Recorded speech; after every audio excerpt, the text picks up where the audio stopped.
এইবার তাহলে আমাদের আজকে ক্লাসের আলোচ্যসূচি কি ছিল? Numerology number 4। অরিজিনাল নিউমারোলজির সংখ্যা। এতদিন 1 2 3 শিখেছেন, আসলে এখনো অরিজিনালে যাননি, কিন্তু আজকেই কিন্তু মূলত সংখ্যা তত্ত্বের জিনিসটা যে বুঝতে পারবেন সেই সংখ্যা কিন্তু আজকে।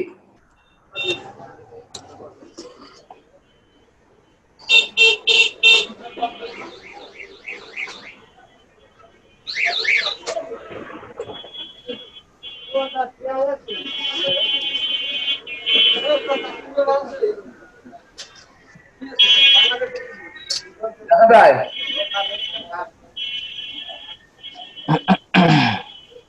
সবাই দেখতে পাচ্ছেন? হ্যাঁ স্যার, দেখতে পাচ্ছি।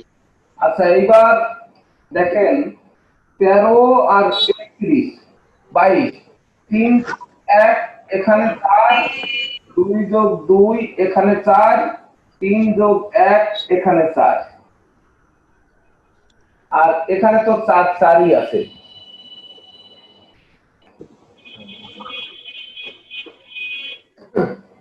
তাহলে দেখেন এই জায়গায় আমাদের আলোচ্য বিষয় কিন্তু দুটা জায়গা নিয়ে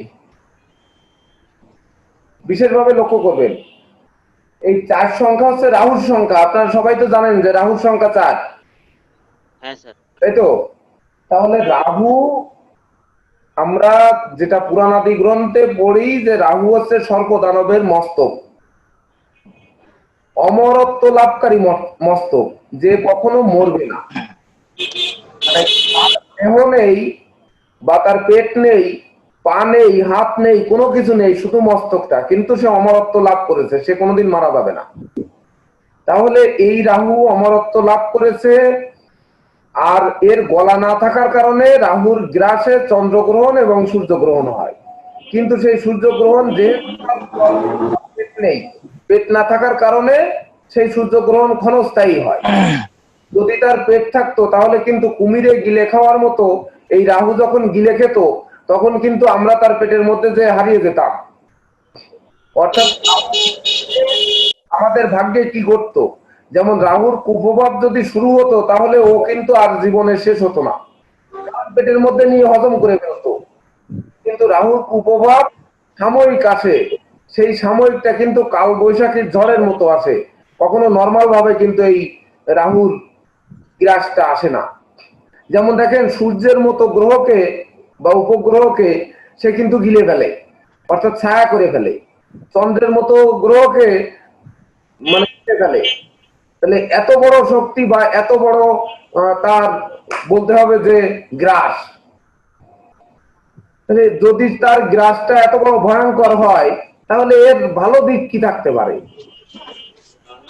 দেখবেন যে ধ্বংস না হলে সৃষ্টি হয় না। আমি আগেও একটা কথা বলেছি আপনাদের, সবসময় লক্ষ্য রাখতে হবে যে আসলে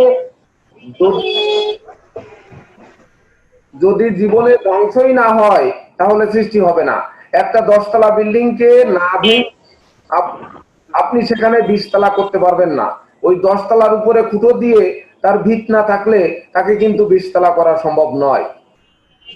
অর্থাৎ রাহুর গ্রাস যেমন আছে, দেখুন রাহুর গ্রাসটা এমনই যে আপনি রাহুর শুভ প্রভাব রাহুর মন্দিরে গমন করলেন, রাহু দেবতার একটা মন্দির, সেই মন্দিরের মধ্যে আপনি গমন করলেন রাহুকে পূজা দেওয়ার জন্য।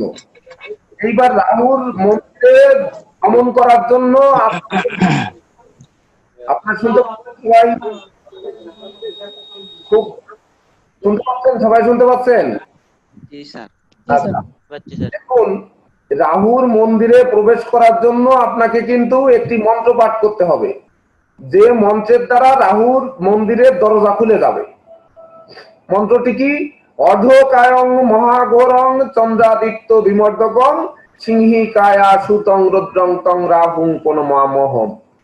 অর্থাৎ এই মন্ত্র জপ করে আপনাকে ভিতরে ঢুকতে হবে, অর্থাৎ জপ করলে দরজাটা খুলে যাবে। এটা হচ্ছে রাহুর নিয়ম। এখন ওই গ্লাস খোলা, গ্লাস আটকায় দিয়ে আসুন। এইবার আপনি ভিতরে প্রবেশ করলেন, মন্দিরে পূজা দিলেন, এইবার বেরোনোর সময় আপনি মন্ত্র ভুলে গেলেন, অর্থাৎ সেখান থেকে আর বের হতে পারছেন না। এখন কি হবে বলেন? রাহুর কিন্তু মানে দেহ নেই, আমি পূর্বেই বলেছি, সে গ্রাস করবে কিন্তু সে ক্ষণস্থায়ী দীর্ঘস্থায়ী গ্রাস করতে পারবে না। অথচ আপনি নিজেই কিন্তু মন্ত্র ভুলে গেছেন, আর এই মন্ত্র ভুলে যাওয়ার কারণে দরজা কিন্তু খুলছে না। এবার আপনি কিভাবে বের হবেন বলেন? অর্থাৎ এই রাহুর গ্রাসটা এমন যে রাহু আপনাকে যেমন সুযোগ দেবে তেমনি কিন্তু আবার আটকেও দেবে। রাহুর কাজই হচ্ছে আপনাকে মামলা মকদ্দমা উৎকট উদ্ভট ঝামেলা, তারপরে হচ্ছে মারামারি কলহ গন্ডগোল, মানে কোনো না কোনো ভাবে আপনাকে গ্রাস করে ফেলবে। ষড়যন্ত্রমূলক মামলা, ভাইয়ে ভাইয়ে দ্বন্দ্ব, বাপ বেটায় দ্বন্দ্ব, এমনকি দেখা যাচ্ছে একে অপরকে সহ্য করতে পারছে না, এমনটি কিন্তু হয়ে থাকে। আর জ্যোতিষ শাস্ত্রে যখন আসা হয় এই রাহু, আমি গত ক্লাসে কিন্তু কথা দিয়েছিলাম যে জন্ম প্ল্যানেট, গোচর প্ল্যানেট এবং সংখ্যা তত্ত্বের যে অবস্থান সেই অনুযায়ী আপনাকে এবং হাতের রেখা অনুযায়ী আমি মিলিয়ে দেব যে এই ছকের সাথে বা নিউমারোলজির সাথে এবং আপনার এই হাতের সঙ্গে বা গোচর প্ল্যানেটের সঙ্গে কিভাবে যোগসূত্র আছে। আমরা যে 4টে সাবজেক্ট নিয়ে পড়াশোনা করছি, এই 4টে সাবজেক্টের আসলে ভিত আছে কিনা, না 4টে 4 পথে চলে। জ্যোতিষশাস্ত্রের যে 4টি ভাই, এই 4টি ভাইয়ের মধ্যে যে কোনো পথে আপনার 2 যোগ 2 তো 4ই হবে নাকি, না 5 হবে? আর হবে 4 হবে। চারই হবে। হ্যাঁ, যদি 5 হয় ভুল হবে। এটা মিললো না। মিললো না। তাহলে এই 4টা পথ মিলতে হবে, তবেই না কিন্তু জ্যোতিষশাস্ত্রের 4টে শাখা বলে গণ্য করা হবে। অর্থাৎ এই 4টা শাখা যদি আপনারা তখনই বুঝতে পারবেন যখন আমাদের এই 4টি শাখা মিলবে। তো আমরা প্রথম আসি যেটা লিখছিলাম এই নিউমারোলজিতে 4, 13, এইবার 22 এবং 31।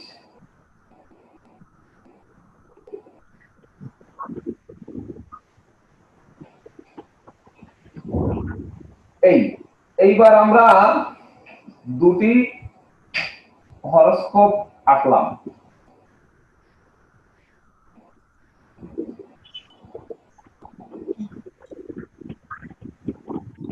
তারিখের গোসল প্ল্যানেটটা বের করে দিই। হ্যাঁ, তারিখে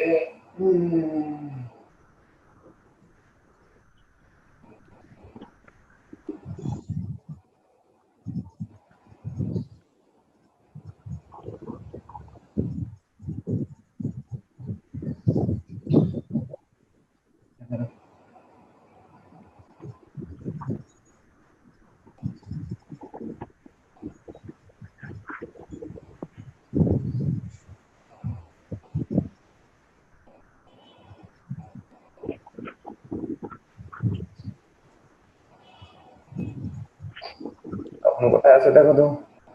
সকাল এখন বাজে হচ্ছে 9টা 33। 9টা 33 তো। হ্যাঁ,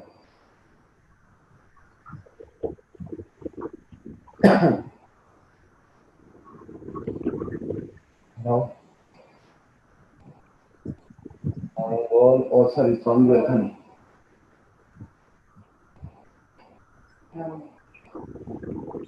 রাহু শুক্র রবি বুধ বৃহস্পতি কেতু শনি মঙ্গল, লগ্ন আছে তুলায়।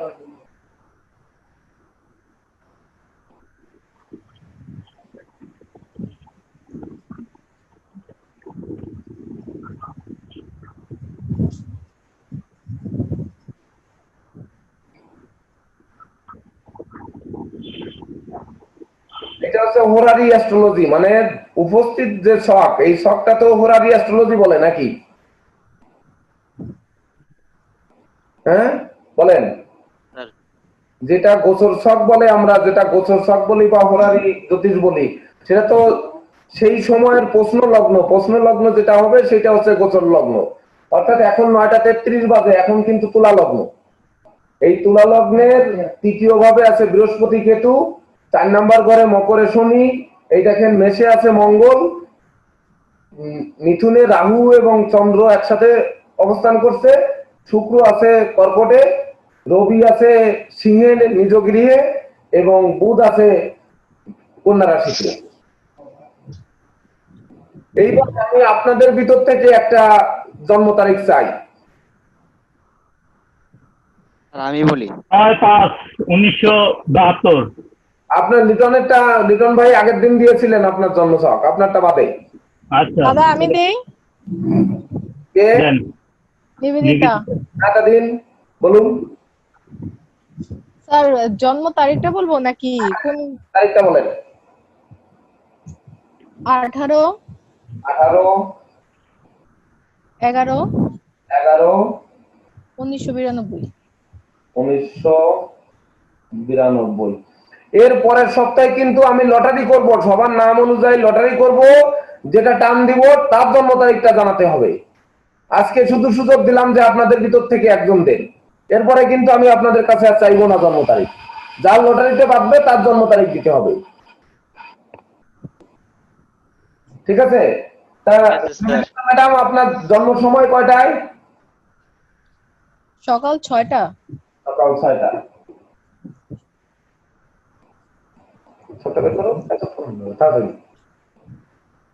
আচ্ছা, তাহলে এখানে আমরা নিউমারোলজি করতে থাকি, সবটা বের করতে করতে দেখেন 18 তারিখ, অর্থাৎ আপনারা কি দেখতে পাচ্ছেন? 18 তারিখ অর্থাৎ হচ্ছে 9, 11 মানে হচ্ছে 2, আর 1992 মানে 9 9 18 2 20 21, 21 মানে হচ্ছে 3, তাহলে 9 আর 2 11 আর 3 14 সমান 5 সংখ্যার দিনে সে কিন্তু জন্মগ্রহণ করেছে নিবেদিতা ম্যাডাম।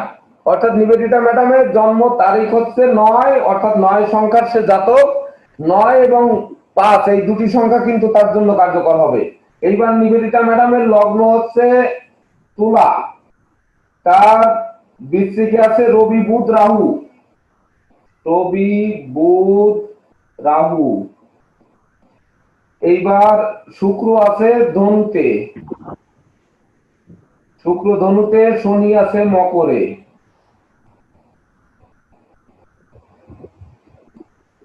কেতু বৃষে, মঙ্গল কর্কটে, চন্দ্র সিংহে, আর হচ্ছে বৃহস্পতি কন্যায়। এই ঠিক আছে তো ম্যাডাম? আপনার প্ল্যানে ঠিক আছে? জি স্যার। আচ্ছা, না তাহলে এবার আসি আমরা কিন্তু মূল আলোচনায় আসবো। প্রথমে যে নিউমারোলজি তার হচ্ছে রাহুর সংখ্যা। তাহলে দেখেন 4 তারিখে যে জন্মগ্রহণ করেছে, 4 তারিখে সে কিন্তু পরিপূর্ণ রূপে রাহু, তাকে তার জন্ম দিতে অন্য কেউ কিন্তু সঙ্গে নেই। আছে কোন সংখ্যা আছে? অর্থাৎ 4 তারিখের লোকে আমরা চেহারা কিভাবে বুঝবো যে এর যে 4 তারিখে জন্মগ্রহণ করা লোক? কখনো দেখবেন যে কোনো ব্যক্তি মুখমণ্ডলে মানে হয়তো কোনো না কোনো চিহ্ন ছাপ থাকবে, যেটা দিয়ে আমরা বুঝতে পারবো যে 4 তারিখে জন্ম। হতে পারে সে চোখ টেরা, হতে পারে চোখ আড় করে তাকায়, হতে পারে তার কপালে এক পাশে ডাবা, হতে পারে তার হয়তো মুখে কোথাও একটা জটা দাগ বা কোনো ছোপ দাগ, হয়তো কথা বলতে লাগলে দেখা যাচ্ছে মুখ বেঁকে যাচ্ছে, বা হয়তো দেখা মুখে কোথাও একটা দেখা গেল আঘাতের একেবারে ছেঁচা দাগ রয়ে গেছে, হয়তো শিশুবেলায় হয়েছে বা জন্মগত ভাবে হয়েছে। কোনো না কোনো ভাবে মুখমণ্ডলে কিন্তু একটা ছোপ থাকবে। ছোপ থাকলে আপনার ধরে নিতে পারবেন যে এ 4 তারিখে জন্মগ্রহণ করেছে। প্রায় মানে এটা দেখবেন 95 থেকে 98-9% কিন্তু এটা সঠিক হবে। মানে রাহু প্রভাবিত, শুধু রাহু প্রভাবিত জাতক, তার মুখমণ্ডলে কোনো না কোনো ছাপ থাকবে। রাহু যেহেতু মস্তক, অর্থাৎ মস্তকের মধ্যে, মস্তকের তো আমরা বাকিটুক চুল এটা তো দেখতে পাই না, অর্থাৎ মুখমণ্ডলের মধ্যে তার কিন্তু কোনো না কোনো ছাপ থাকবে। উপরন্তু সে কখনোই টুকটুকে ফর্সা হবে না। এইবার যদি আপনারা বলেন যে ইউরোপে বা যারা শ্বেতাঙ্গ, এই শ্বেতাঙ্গদের কি হবে? আপনাদের প্রশ্ন হতে পারে যে শ্বেতাঙ্গরা রাহুর তারিখে জন্মগ্রহণ করছে, তাহলে ওরা তো কখনো কালো হবে না। আমরা বাংলাদেশে নাই রাহুর তারিখে জন্মগ্রহণ করলাম, করার কারণে সে হয়তো মানে ফর্সা না হয়ে সে কালো হলো, তাহলে শ্বেতাঙ্গরা কি হবে? আমি কিন্তু পূর্বেও বলেছিলাম যে আপনাদের প্রশ্ন করতে হবে না, আপনাদের প্রশ্ন আমি জানি যে আপনারা কি প্রশ্ন করবেন। এবার শ্বেতাঙ্গদের আমি পূর্বেই যে কথা বললাম যে মুখমণ্ডলে কোনো না কোনো ছাপ কিন্তু তার বিদ্যমান থাকবে, এবং শুধুমাত্র রাহুর তারিখে যে ব্যক্তি জন্মগ্রহণ করবে সেই ব্যক্তি দেখবেন পারিবারিক ভাবে ছোটবেলায় সে তার বাবা মা বা ভাই বোন কাউকে না কাউকে সে হারাবে। সে কিন্তু মানে সুখী হতে প্রচন্ড পরিমাণে বেগ পেতে হবে বা কষ্ট পেতে হবে, অর্থাৎ জীবনটাকে সংগ্রামোত্তর বা ঘাত প্রতিঘাতের ভিতর দিয়ে অতিক্রম করে তবেই না তাকে বড় হতে হবে। কারণ রাহুর গ্রাস তার শিশুবেলায় কিন্তু করেছে তাকে, অর্থাৎ রাহু সবসময়ের জন্য দেখুন, রাহুর আগেই বলেছি যে সর্ব দানবের অমরত্ব সৃষ্টিকারী মস্তক। এইবার তার মুখমণ্ডল সে সূর্যকে গিলে খেতে পারে, তাহলে মানুষকে গিলে খেতে তো তার সমস্যা নেই, বড় হলে মাথা বড় হলে যে গিলতে পারবে না এমন কোনো কথা নেই। রাহু কিন্তু যে কোনো বয়সে যে কোনো সময় আপনার রাহুর কুপ্রভাব করতে পারে। রাহু যেমনটি কুপ্রভাব দেয় তেমনটি কিন্তু সুপ্রভাবও দেয়। একটি জিনিস মনে রাখতে হবে যে রাহু জন্মছকে যে গৃহে অবস্থান করে, যেমন ধরুন এই যে নিবেদিতা ম্যাডামের রাহু আছে বৃশ্চিকে, দুটো সূত্র আছে রাহু, একটি হচ্ছে মিথুন রাশিতে রাহু তুঙ্গস্থ আর ধনু রাশিতে কেতু নিচস্থ, আবার আরেকটি মত আছে বৃষ রাশিতে রাহু তুঙ্গস্থ আর বৃশ্চিক রাশিতে রাহু নিচস্থ বা কেতু তুঙ্গস্থ। এই দুটো মত আছে, এই দুটো মতের মধ্যে আমরা কোনটা গ্রহণ করব, এই একটি কমেন্ট একজন স্টুডেন্ট করেছিলেন আমাকে ভাইবারে সম্ভবত, যে আমরা এটার মধ্যে কোনটা গ্রহণ করব। আমি বলে যে সে প্রশ্ন করেছিলেন এইটা মনে হয় প্রিন্টে ভুল হয়েছে, কিন্তু না, এটা কিন্তু প্রিন্টে ভুল হয়নি। এটা দুটো মত আছে, যে একটা মিথুনে তুঙ্গস্থ তার উল্টা দিকে ঠিক কেতু ধনুতে তুঙ্গস্থ, আরেকটি আছে বৃষ রাশিতে রাহু তুঙ্গস্থ এবং বৃশ্চিক রাশিতে কেতু তুঙ্গস্থ। তাহলে তার উল্টা করলে কেতু নিচস্থ মিথুনে আর রাহু নিচস্থ ধনুতে। ঠিক তদনুরূপ এইখানে কিন্তু এই নিবেদিতা ম্যাডামেরও কিন্তু দেখেন দ্বিতীয় যে মত, সেই মতে কেতু নিচস্থ এবং রাহু নিচস্থ।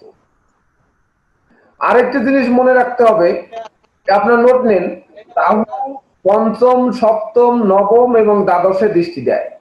আপনারা মনে হয় যে নোটটি পাঠিয়েছি ওই নোটে মনে হয় আপনারা পেয়েছেন, তারপরেও লিখে নিন, রাহু পঞ্চম সপ্তম নবম এবং দ্বাদশে দৃষ্টি প্রদান করে।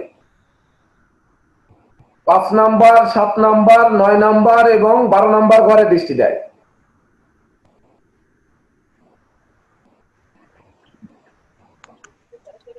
লিখেছেন? রাহুর অবস্থান অপেক্ষা, মানে রাহু যে গৃহে অবস্থান করে সেই গৃহে যতটা ক্ষতি না করে ওনার দৃষ্টি যে যে ঘরে পড়ে সেই ঘরে কিন্তু বেশি ক্ষতিগ্রস্ত হয়, সেই ঘরকে বেশি ক্ষতিগ্রস্ত করে তোলে। এটা কিন্তু মনে রাখতে হবে। কেন রাহু নিজের ঘরে ক্ষতি করে না? আমরা তো নিজেরাই জানি যে আমার ঘরকে আমি কখনো কি আগুন জ্বালে পোড়ায় দেবো, কখনো দেশলাই জ্বালে আমি কি আমার ঘরকে পোড়াবো? কেউ কখনো পোড়ায়? যে একেবারে চরম পাগল সেও কি পোড়াবে? পোড়াবে না। তবে রাহু যে গৃহে অবস্থান করবে সেই গৃহকে সবসময়ের জন্য, সেই গৃহে যে গ্রহ থাকবে সে যদি তার মিত্র গ্রহ থাকে তাহলে সেই মিত্র গ্রহকে আরো বেশি শক্তিশালী করে তাকে জাগিয়ে তুলবে। রাহুর মিত্র গ্রহ কি? আমরা আগের ক্লাসেই লিখেছিলাম রবি মঙ্গল শনি রাহু কেতু নৈসর্গিক পাপ গ্রহ। এর মধ্যে একমাত্র রবি বাদে বাকি সকল গ্রহকে, রবি মঙ্গল বাদে বাকি দুটি গ্রহকে কিন্তু রাহু মিত্র বলে ভাবে। তাহলে রবি আর মঙ্গলকে বাদ দিতে হবে নৈসর্গিক পাপ গ্রহের মধ্যে। এখানেও নোট করতে হবে রাহু মিত্র ভাবে কাকে? রবি মঙ্গল শনি রাহু কেতু। তাহলে এর মধ্যে যদি আমি রবি আর মঙ্গলকে বাদ দিই তাহলে বাকি রাখলো কে? রাহু তো নিজে বাদ গেল, শনি আর কেতু। তা কেতু কখনো জীবনে একসাথে থাকবে না, কেতু তো রাহুর বিপরীত পাশে থাকবে সব সময়। মানে রাহু খণ্ডের এপাশ আর ওপাশ, অর্থাৎ কেতু কখনো কিন্তু তার সঙ্গে থাকবে না। সবসময়ের জন্য বিপরীত ঘরেই থাকবে। অর্থাৎ রাহুর স্পুট বের করার পরে যত স্পুট থাকবে, যত ডিগ্রি থাকবে, কেতু তার সমসপ্তমে তত ডিগ্রিতে অবস্থান করবে। তাহলে একটি মাত্র গ্রহ কিন্তু আমরা পেলাম যে রাহু শনির সঙ্গে থাকলে সে শুভ ফল দেয়। অন্য কোনো ভাবে কিন্তু কোন গ্রহে রাহু অন্য কোনো গ্রহকে শুভ ফল দেয় না। তাহলে যদি কারো জন্মছকে রাহু শনি যুক্ত হয়, সেই ব্যক্তি কিন্তু শুভ ফল পাবে, অন্য কোনো ব্যক্তি কিন্তু এই শুভ ফলটি পাবে না। এইবার হচ্ছে রাহু যেহেতু পঞ্চম, সপ্তম, নবম এবং দ্বাদশে দৃষ্টি দেয়, তাহলে এবার দেখুন নিবেদিতা ম্যাডামের রাহু কোথায় আছে। রাহু এই, আমরা সাধারণত লগ্ন থেকে নাম্বার করি 1, 2, এই 3, এই 4, এই 7, 8, 9, 10, 11, দ্বাদশ। দেখুন লগ্ন থেকে আমরা ঘড়ির কাঁটার উল্টা দিকে কিন্তু নাম্বার করতেছি না? হ্যাঁ স্যার। তো আর রাহু আর কেতুর জন্য কিন্তু আমরা ঘড়ির কাঁটা যেদিকে ঘোরে ওই দিকে নাম্বার করতে হবে। অর্থাৎ এইবার আপনারা ভিন্ন কালির একটা কলম দিয়ে রাহু থেকে এইভাবে নাম্বার করে নিন। তাহলে রাহু 5 নাম্বার ঘরে প্রথম দৃষ্টি দেয়। দেখুন দ্বিতীয়, তৃতীয়, চতুর্থ, পঞ্চম, অর্থাৎ এই দৃষ্টি দিল কর্কটে।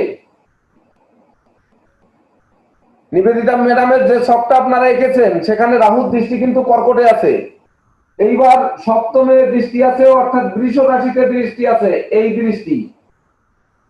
এই অষ্টম, নবম, অর্থাৎ মীন রাশিতে দৃষ্টি আছে, এই লিখলাম দৃষ্টি। আর তার দ্বাদশ রাশিতে অর্থাৎ ধনু রাশিতে দৃষ্টি আছে, এই লিখলাম দৃষ্টি। বুঝলেন? তাহলে কোথায় কোথায় দৃষ্টি দিয়েছে রাহু? রাহু দৃষ্টি দিল কর্কট রাশিতে, দশমে, অষ্টমে, ষষ্ঠে এবং তৃতীয়তে। হ্যাঁ ধন্যবাদ। প্রথম হচ্ছে লগ্নের 3 নাম্বার ঘরে, 6 নাম্বার ঘরে, 8 নাম্বার ঘরে এবং 10 নাম্বার ঘরে সে দৃষ্টি প্রদান করেছে। আমরা এবার আরেকটু ফিরে যাই নিউমারোলজিতে, তারপরে এখানে আসি, তাহলে আপনারা মজাটা পাবেন, এর আগে মজাটা পাবেন না। যেমন এবার আসি 13। শেক্সপিয়ার বলেছে যে লাকি নাম্বার 7 আর আনলাকি 13। তাহলে 13 কে আনলাকি বলেছেন। 13 লিখতে হচ্ছে 1 + 3 = 4, অর্থাৎ এখানে রবি যোগ বৃহস্পতি সমান হচ্ছে রাহু। তাহলে রবি কিন্তু নৈসর্গিক পাপ গ্রহ আর বৃহস্পতি নৈসর্গিক শুভ গ্রহ। তাহলে আগে পাপ দিয়ে তারপরে পুণ্য, পাপ দিয়ে পুণ্যকে সঙ্গে নিয়ে জন্মগ্রহণ করেছে রাহু। আর 31 তারিখ কি হয়েছে? পুণ্যকে আগে নিয়ে পাপকে পরে নিয়ে জন্মগ্রহণ করেছে রাহু। এখানে আগে পাপ পরে পুণ্য, আর এখানে হচ্ছে আগে পূর্ণ পরে পাপ। 31 আর 13-র মধ্যে পার্থক্য দেখুন। শেক্সপিয়ার যদি এই 13-কে আনলাকি বলে থাকেন, তাহলে 31-ও কিন্তু নিউমারোলজিতে আনলাকি হবে। আমি একেবারে প্রথম ক্লাসেই বলেছিলাম কিন্তু আনলাকি হবে না। কেন হবে না? দেখুন আগে যে পাপ বলেছি যে রবি নৈসর্গিক পাপ গ্রহ। আপনার বংশ যদি হয়, ধরুন আপনার বাবা পাপ কাজ করে আসছে, বাবা ছিল আমাদের খুলনার যেমন বিখ্যাত টপ টেরর সন্ত্রাস, বা ধরেন যেমন ইরশাদ সিকদার, বা ধরুন আমরা দাউদ ইব্রাহিমের নাম শুনেছি, দাউদ ইব্রাহিম, বা ধরুন ওসামা বিন লাদেন, এইরকম ব্যক্তি ছিল। তার সন্তানরা কত ভালো হবে আপনারা বিবেচনা করুন, কত ভালো হতে পারে। তাহলে আগে যার পূর্ব জন্মে পাপ করে আসছে, তার পূর্ব সূত্রী পাপ করে আসছে, পরবর্তীতে পুণ্য যুক্ত হয়েছে, তার সঙ্গে একটি পুণ্য বা শুভ গ্রহ যোগ হয়েছে, হয়ে তাহলে পাপটাকে, সে যেহেতু আগেই পাপী ছিল, পরে এসে পুণ্য গ্রহণ করেছে, কতটা পুণ্যবান ব্যক্তি হবে বুঝতে পেরেছেন আপনারা? ধরুন বাবাই তো পাপী, সে আর একজন পুণ্যবানকে সঙ্গে নিয়ে আপনার জন্ম দিয়েছে, অর্থাৎ মাকে পুণ্যবান পেয়েছে, তারপরে সে জন্মগ্রহণ করেছে এই রাহু। আর যে ব্যক্তি পুণ্যবান ব্যক্তি, যার ঔরসে আপনি জন্মগ্রহণ করেছেন 31 তারিখ, আগে পুণ্যবান, অর্থাৎ বাবা ছিল যথেষ্ট ধার্মিক মানুষ, সৎ মানুষ, উদার মানুষ, পরোপকারের মানুষ, বংশগর্ভে গর্বিত মানুষ, মানে জগতের বুকে প্রতিষ্ঠিত মানুষ, বা বৃহস্পতির যে গুণগুলো সুনাম যশ প্রতিষ্ঠায় টৈটুম্ব, সেই টৈটুম্ব ব্যক্তি তার কর্মজীবনে এসে একজন পাপী লোককে জীবন সঙ্গী হিসাবে পেয়েছে, নৈসর্গিক পাপ, কিন্তু সে কিন্তু রবি, নৈসর্গিক পাপ কিন্তু রবি মানে সূর্য। এইবার সে পাপী লোকটাকে পেয়ে একই পাপী লোকটাকে ভালো বানাতে পারবে না? অবশ্যই। বিবাহের আগে ধরুন একটি মেয়ে হয়তো খারাপ ছিল বা একটি ছেলে খারাপ ছিল, বিবাহের পর কোন নারী যদি চায়, সেই স্ত্রী যদি চায় আমার স্বামীকে ভালো করব, ভালো করতে পারবে না? অবশ্যই। পুরুষ যদি চায় তার স্ত্রীকে ভালো করব, তা ভালো করতে পারবে না? সে যেহেতু ভালো মানুষ, সে ধার্মিক মানুষ, সে নামাজি মানুষ, বা সে ধরুন সকল দিক থেকে গুণে গুণান্বিত মানুষ, তাহলে সে কি রাতে দিনে তাকে পড়াতে পড়াতে তার জীবন সঙ্গীকে মানুষের মতো মানুষ করতে পারবে না? অবশ্যই পারবে। তাহলে এই রাহুটা কেন শুভ ফল দেবে? এটা কেন আনলাকি হয়নি? দেখছেন, এই রাহু জন্মগ্রহণ করেছে কিন্তু আপনার সেই শুভ বৃহস্পতি, পরে আসছে পাপ। অর্থাৎ যেমন রত্নাকর দস্যু, রত্নাকর দস্যুর বাবা কি দস্যু ছিল? আমরা রামায়ণের রচয়িতা যে রত্নাকর দস্যুকে পেয়েছি, রত্নাকর দস্যুর বাবার পরিচয় পাবেন মনু সংহিতায়। তাহলে রত্নাকর দস্যুর বাবা কি কখনো মানে দস্যুবৃত্তি করতেন? না না, করেনি। তাহলে রত্নাকর দস্যুর বাবা ছিলেন ধার্মিক। যেমন ধরুন রাবণ রাজা, রাবণ হচ্ছে রাক্ষস রাজা, কিন্তু এত বড় ধার্মিক রাজা বা এত বড় ধার্মিক লোক বা পণ্ডিত ব্যক্তি আর কিন্তু দুনিয়ায় দ্বিতীয় কেউ ছিল না। হতে পারে সে রাক্ষস কুলে জন্মগ্রহণ করেছে, সে কিন্তু নিজে দুর্গা পূজা করতেন এবং নিজে তার মৃত্যু বাণকে নিজের হাতে তুলে নিয়েছেন, অর্থাৎ যমদূত তার মৃত্যু তার নিজের হাতে দিয়ে দিয়েছে, সে অমরত্ব লাভ করে নিয়ে বসে আছে নাকি?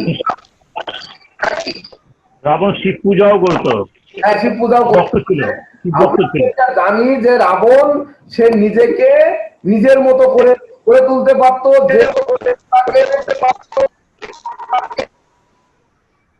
যে কোনো দেবতাকে সে পূজা করে তুষ্ট করতে পারত।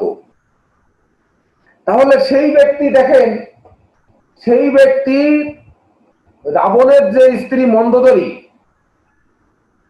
সে যখন রাবণ মারা গেল, যখন মেরে ফেললো রাবণকে, তখন মন্দোদরী যখন রামচন্দ্রের পায়ে এসে জড়িয়ে ধরে বলল যে আমি তো সতী নারী, আমি কেন বিধবা হব, তখন কিন্তু রামচন্দ্র বর প্রদান করেছিল যে সতী নারীর চিতা কখনো, রাবণের চিতা কখনো নিভবে না, আর মন্দোদরী কখনো বিধবা হবে না। অর্থাৎ যতক্ষণ চিতা জ্বলবে, রাবণের চিতা যতক্ষণ জ্বলতে থাকবে দাউ দাউ করে, ততক্ষণ কিন্তু তার বৈধব্য দশা আসবে না, যেহেতু সতী নারীর প্রতি মরে না। তাহলে রাবণ কিন্তু তার স্ত্রীকে, মানে সরি, এই 13তে চলে আসেন, 13তে আগে পাপ বলেছি আর পরে পুণ্য। দেখুন 13তে সেই পাপী পুণ্যকে এত পুণ্যবান করেছে, যার জন্য সেই পুণ্যত্ব লাভ করে সে কিন্তু দেখেন আপনার মানে তার সীতা নেবে নাই, সে কখনো বিধবা হয়নি, সে কিন্তু বরপ্রাপ্ত হয়ে ছেড়েছে। অথচ রাবণকে আমরা কিন্তু পাপী বলে মনে করতাম, যে রাবণ রাক্ষস কুলে জন্মগ্রহণ করেছে। ঠিক তদনুরূপ রত্নাকর দস্যুও কিন্তু তাই, তার বাবা কিন্তু এই যে 31 বলেছি, রত্নাকর দস্যু পরে দস্যুবৃত্তি গ্রহণ করেছে, কিন্তু বংশ কিন্তু ছিল তার সেই মানে ধর্ম। এটা মনুসংহিতা পড়লে পারবেন, মনুসংহিতার 20টা নাম্বার আমি বলতে পারতেছি না, আমার মনে নাই, মানে অনেক আগে বই পড়া, এটা মনে নাই। তবে মনুসংহিতা এটা উল্লেখ আছে যে রত্নাকর দস্যুর বাবা কে ছিল। তাহলে সেই রত্নাকর দস্যু কিন্তু দেখুন যেমন মুনি গুরুজি। ও যেমন মুনি, আচ্ছা আচ্ছা, সরি, যাক, অসংখ্য ধন্যবাদ। যেমন মুনির থেকে জন্মগ্রহণ করে রত্নাকর দস্যু। এইবার রত্নাকর দস্যুর স্ত্রীরা কিন্তু তাদের একদিন প্রশ্ন করেছিল যে আমি যে এত মানুষ হত্যা করে বা নরহত্যা করে তোমাদের এনে খাওয়াই, পড়াই, তোমাদের ভালো রাখি, তাহলে আমার যে পাপ হয় এই পাপ অংশ কি তোমরা নিবে কিনা? স্ত্রী বলেছিল যে আমি তোমার পুণ্যের ভাগ 25% পাবো, অর্থাৎ 25 ভাগ পাবো বা অর্ধেক পাবো, কিন্তু তোমার পাপ কিন্তু আমাকে স্পর্শ করবে না। তুমি স্বামী আমাকে সেবা শুশ্রূষা করবে বা আমার ভরণ পোষণ করবে, এটা তোমার নিয়ম, এটা তোমার ধর্ম, কিন্তু ধর্ম তাই বলে তুমি পাপ করে এনে করবে, সেই পাপ কিন্তু আমাকে স্পর্শ করবে না। তার সন্তানরাও কিন্তু বললো যে তোমার পাপ আমাদের স্পর্শ করবে না। তাহলে দেখুন, যার বংশ ছিল চ্যাবন মুনি, তার ছেলে হয়েছে দস্যু রাহু। রাহু হওয়া সত্ত্বেও তার স্ত্রী কিন্তু খারাপ হয় নাই, ওই সেই রাহুর মতো গ্রাসী হয়নি, বা ধরেন আপনার ওই কি বলবো মানে দস্যুবৃত্তি গ্রহণ করে নাই। অথচ এই রাহুর সন্তান কিন্তু হওয়ার কথা ছিল ওই রত্নাকর দস্যুর সন্তান, স্ত্রীরাও কিন্তু ওই দস্যুবৃত্তি করার কথা ছিল। সবাই মিলে যা চালান আরো দুটোতে মেরে টাকা পয়সা নিয়ে আয়, কিন্তু তারা কিন্তু তা করেনি। অর্থাৎ এই 31 নাম্বার কিন্তু শুভ, এই রাহু কিন্তু শুভ রাহু হিসেবে জন্মগ্রহণ করেছে। 13 অশুভ, কিন্তু 31 কিন্তু শুভ। এইবার 22 আসি, 2 যোগ 2, দুইজন মা, অর্থাৎ দুইজন চন্দ্র। দুজন চন্দ্র থেকে চন্দ্রকে আমরা গ্রহ মাতা বলে থাকি, তাহলে দুইজন চন্দ্র মিলে রাহু হয়েছে। চন্দ্র নিঃসন্দেহে শুভ গ্রহ, এ কাউকে শত্রু মনে করে না, আর একেও লোকে শত্রু মনে করে। অর্থাৎ চন্দ্রকে অন্য গ্রহ শত্রু মনে করে, যেমন রাহু শত্রু মনে করে, তাই তাকে গ্রাস করে ফেলে। কিন্তু চন্দ্র কিন্তু বেসিক্যালি কাউকে শত্রু মনে করে না। অর্থাৎ একটা মা যে জগৎ জননী, ধরুন আপনার আমরা কালী পূজায় যে শাক বলি দিই, সে তো জগৎ জননী, তাই না? এই জগৎ জননীর কাছে আপনি যখন সন্তানকে বলি দিয়ে দিচ্ছেন, মানে সন্তানটা কিন্তু রাহু চন্ডাল, মানে দুইজন মা থেকে জন্মগ্রহণ করেছে। তা জগৎ জননী যেহেতু, জগতের প্রত্যেকটা প্রাণীর মা হচ্ছে চন্দ্র, ঠিক তো নাকি? ঠিক। হ্যাঁ, যেহেতু জগৎ পিতা ধরি আমরা রবিকে, আর জগৎ মাতা ধরি চন্দ্রকে, তাহলে জগতের মাতা যদি সেই চন্দ্র হয়, তাহলে দুইজন মা, তার সন্তান কুলাঙ্গার হোক বা ছাগল, তো আমরা ছাগ বলে দিই, ছাগল তো কালোই হয়, দেখতে কুৎসিত হয়, তাই তাকে বলি দিয়ে পূজায় প্রসাদ দেওয়া হবে, প্রসাদ হিসাবে এইটাকে দেওয়া হবে। কোন মা কি তার সন্তান পাগল হোক বা ধরুন কুলাঙ্গার হোক বা ছাগল হোক বা বদমাইশ হোক, তার সামনে বলি দিলে সে কি কখনো খুশি হয়? পারবে? সেই মা কি কখনো সহ্য করতে পারে যে হ্যাঁ আমার সন্তান এইভাবে মানে মেরে দাও? যদিও কলিযুগে ধরুন এটা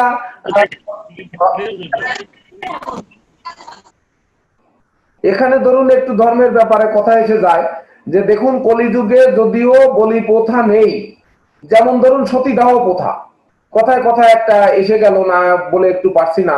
সতীদাহ প্রথা দেখুন,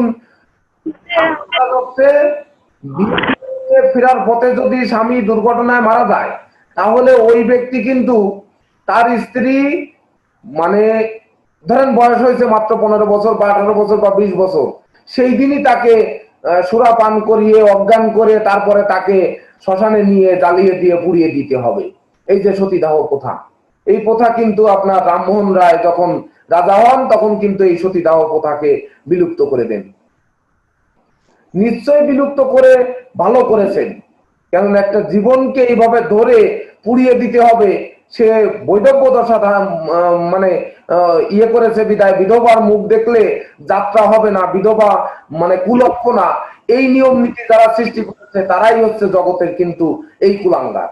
আর সেই কুলাঙ্গার কিন্তু মানে জন্ম নেয়, যেমন এই তার পূর্ব বংশ যদি পাপ থাকে আর পরের বংশে যদি পূর্ণতা লাভ করে, সেই থেকে যে রাহু জন্মগ্রহণ করে অর্থাৎ আনলাকি 13, সেই হতে পারে একমাত্র এই মানে সতীদাহের পক্ষে।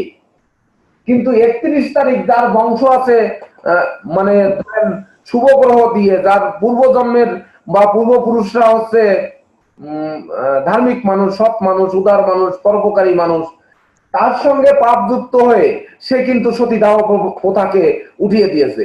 এইবার আপনারা নেটে সার্চ দিয়ে দেখবেন যে রামমোহন রায়ের জন্ম তারিখ কত, রাজা রামমোহন রায়ের জন্ম তারিখ কত, রাবণের জন্ম তারিখ কত, আর হচ্ছে যদিও রাবণের জন্ম তারিখ 1400 বছর এডি অ্যাডভান্স, মানে 1400 বছর এডি দেখা যায়, রাবণের জন্ম তারিখ আপনারা পাবেন না। তবু আপনারা রামমোহন রায়ের জন্ম তারিখ নেবেন, আর হচ্ছে এখানে জন্ম তারিখ নেবেন, যে বছরটা দেয় শুধু বছরটা দেয় ওই বছরটা নেবেন, নিয়ে তারপরে আপনারা বিচার করবেন যে কেন এটা আনলাকি 13 আর এইটা কেন শুভ রাহু হলো।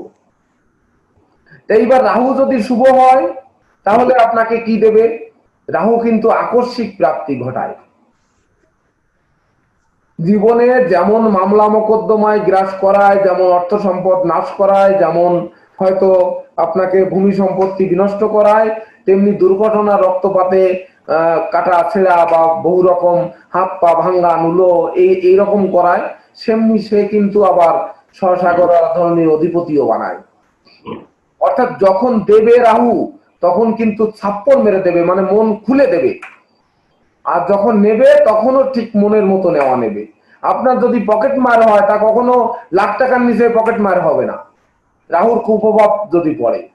আবার রাহুর সুপ্রভাব পড়লে দেখবেন ওই এবছর যেমন একটি গল্প এখানে না দিলে নয়, আমরা সবাই মিডিয়াতে শুনেছি যে এবছর চামড়া শিল্প মানে কোরবানির পশুর চামড়া কোথাও বিক্রি হয়নি।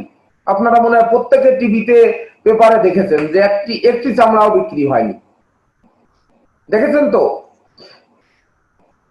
দেখেছেন যে কোরবানির পশুর চামড়া সব নর্দমায় ফেলে দিয়েছে, এবার চামড়া কিন্তু বিক্রি হয়নি, হয়েছে? হ্যাঁ, জানা নেই, কেউ জানেন না? না স্যার। স্যার জানি হয় না এবার বিক্রি হয়নি। এই না, নদীতে ড্রেনে ফেলা দিচ্ছে। এই চামড়াগুলো ঠিকই বিক্রি করে চামড়া ফেলে দেওয়া হয়েছে যে করোনা কালীন চামড়া রপ্তানি হবে না, অর্থাৎ চামড়া কেউ কিনবে না, অর্থাৎ চামড়া ফেলে দেওয়া হয়েছে। আপনি কোন ডাস্টবিনে কোন নর্দমায় একটি চামড়া পচে নষ্ট হয়েছে এরকম কোন মিডিয়ায় কি কোনো নিউজ আসছে যে চামড়া পচে গন্ধ হয়েছে, চামড়া পচে নষ্ট হয়েছে, এমন কোন নিউজ আমরা পেয়েছি? কিন্তু চামড়া নিউজ কিন্তু আমরা পেয়েছি। অর্থাৎ এই চামড়া ক্রেতারা মানে যে কোনো ভাবে হোক একটা সিন্ডিকেট তৈরি করে হোক আর যে কোনো ভাবে হোক তারা, বা লস করার ভয়ে হোক, তারা চামড়া কেনে। পরবর্তীতে রাতের আধারে কিন্তু ওই চামড়া ট্রাককে ট্রাক ওই নর্দমাতে তুলে নিয়ে আবার কিন্তু সেইটা গুদামজাত করা হচ্ছে বা সেইটা বাণিজ্যিক ভাবে রপ্তানি করার মতো তাহলে কি হলো? এই দেখুন হয় করোনার ভয়ে চামড়া শিল্প আমাদের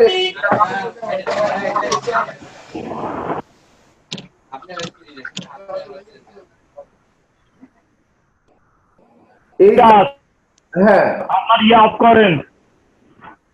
আপনার এটা প্রয়োজন আছে, কেন প্রয়োজন দেখেন, এখানে রাহুরই এটা পড়তেছেন, এটা কেন বলছি সেটা পরে চলে আসতেছি। দেখেন তাহলে আমরা কিন্তু এই দেখেন চামড়া কিন্তু বিক্রি হয়নি, অথচ কিন্তু সেই চামড়া প্রত্যেকে বাজারজাত করেছে এবং তার মাধ্যমে কিন্তু প্রচুর অর্থ উপার্জন করেছে। অর্থাৎ রাহুর এখানে কিন্তু সেই গ্রাসটা দূরীভূত হয়ে রাহু কিন্তু উল্টে আপনাদেরকে দিয়েছে, মানে সেই সকল ব্যবসায়ীদের দিয়েছে মন ভরে। কারণ যেটা 500 টাকাতে কিনা লাগতো সেইটা কিন্তু বিনা পয়সায় বা 1-2 টাকায় নর্দমার থেকে তুলে আনা সম্ভব হয়েছে। ঠিক তদনুরূপ এই বছরটা কিন্তু 2020। আমরা কেন এই গল্পটিতে আসলাম এইবার খেয়াল করুন। এই বছরটা হচ্ছে 2020। এই 2 যোগ 2 সমান 4।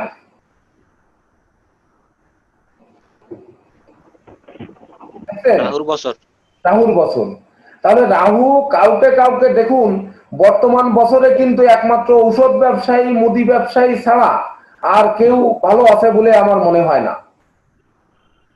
এবং সেটা এপ্রিল মাস থেকে শুরু হয়েছে। মার্চে করোনা বাংলাদেশে ধরেন প্রথম ধরা পড়েছে, মার্চের 27 তারিখ 26 তারিখ থেকে সমস্ত দেশ লকডাউন হয়ে গেছে। 26 তারিখ ছিল সেই শনির তারিখ। এবং তার পরবর্তীতে দেখুন এপ্রিল থেকে এপ্রিল, মে, জুন, জুলাই, আগস্ট পর্যন্ত এই যে 4 মাস 5 মাস একটা বন্ধ গেছে। এই 2020 এই রাহুর কারণে আজও পর্যন্ত কিন্তু এই রাহুর গ্রাস থেকে আমরা মুক্ত হতে পারিনি। তাহলে রাহু যে শুধু যদি অশুভ ফলে দিত তাহলে করোনায় কিন্তু কারোই উপার্জন হতো না। কিন্তু এই করোনার মধ্যে কেউ না কেউ কিন্তু অনেক ধনীও হয়েছে, কোটিপতি হয়েছে বা বিশ্ববিখ্যাত ধনী হয়েছে এর মধ্যে, আবার কেউ কিন্তু এই নিঃস্ব হয়ে গেছে।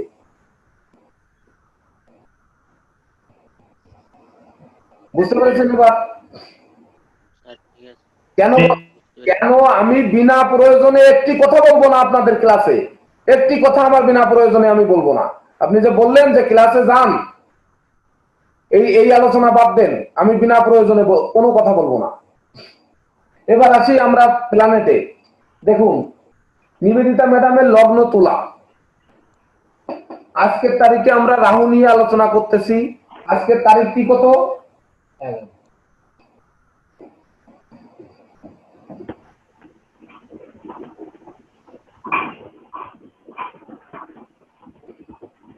আজকের তারিখ হচ্ছে 11/9/2020। এই অর্থাৎ এখানে হচ্ছে 4, এখানে 9, এখানে 2, 9 আর 4 13 আর 2 15, 5 আর 1 6,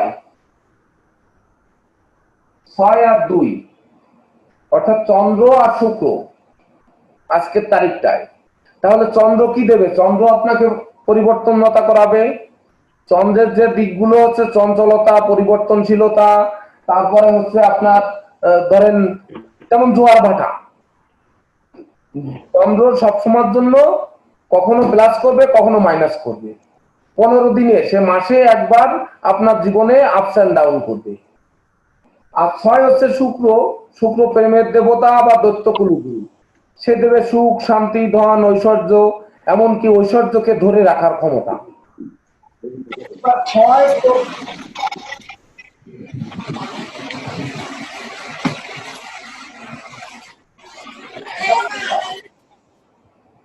সাউন্ড কমায় দেব না। 6-এর সাথে 2 যোগ করলে কিন্তু আবার মাথায় দিয়ে হচ্ছে 8। এই দেখুন ন্যায়ের দেবতা শনি। ন্যায়ের দেবতা শনি। আপনি শনিকে বাদ দেন। আজকে বার কি? আজকে বার শুক্রবার না? তাহলে 6 যোগ 6 সমান 12 অর্থাৎ 3 পাচ্ছি না আমরা? এই তাহলে এই যে 3 পেলাম, এই 3 হচ্ছে বৃহস্পতি। আজকে কেন ধর্ম বিষয়ে আলোচনা আসলো? রেডি হয়েছিলাম যে আমি রাবণকে নিয়ে আলোচনা করব বা ধরুন রত্নাকর দস্যু বাল্মীকি মুনিকে নিয়ে আমি আলোচনা করব। এটা কি আমি প্রস্তুতি নিয়েছিলাম বলে আপনার মনে হয়? আর আজকে চামড়া শিল্পকে নিয়ে আমরা কেন আলোচনা করব? চামড়া শিল্প কিন্তু সেই চন্দ্র রপ্তানিকারক দ্রব্য। আপনারা যখন চন্দ্রের ব্যবসার মধ্যে যাবেন তখন কিন্তু এর মধ্যে এই চামড়া চলে আসবে, অটোমেটিকলি চলে আসবে। আপনার আলোচনা করতে গেলে, জ্যোতিষ আলোচনা করতে গেলে আপনাকে নিয়ে আসবে, নিয়ে আসবে। বাইরে চলতে পারে এই জড়ায় না।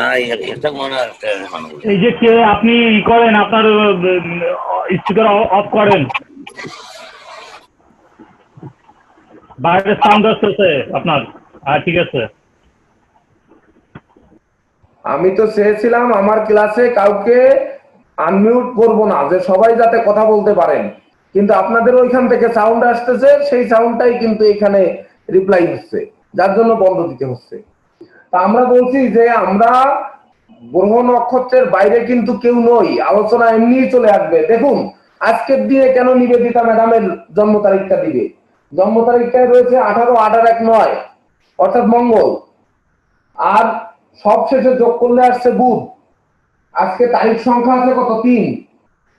মঙ্গলের সাথে 3 যোগ করেন, এই দেখেন তার জন্ম হচ্ছে 18 তারিখ।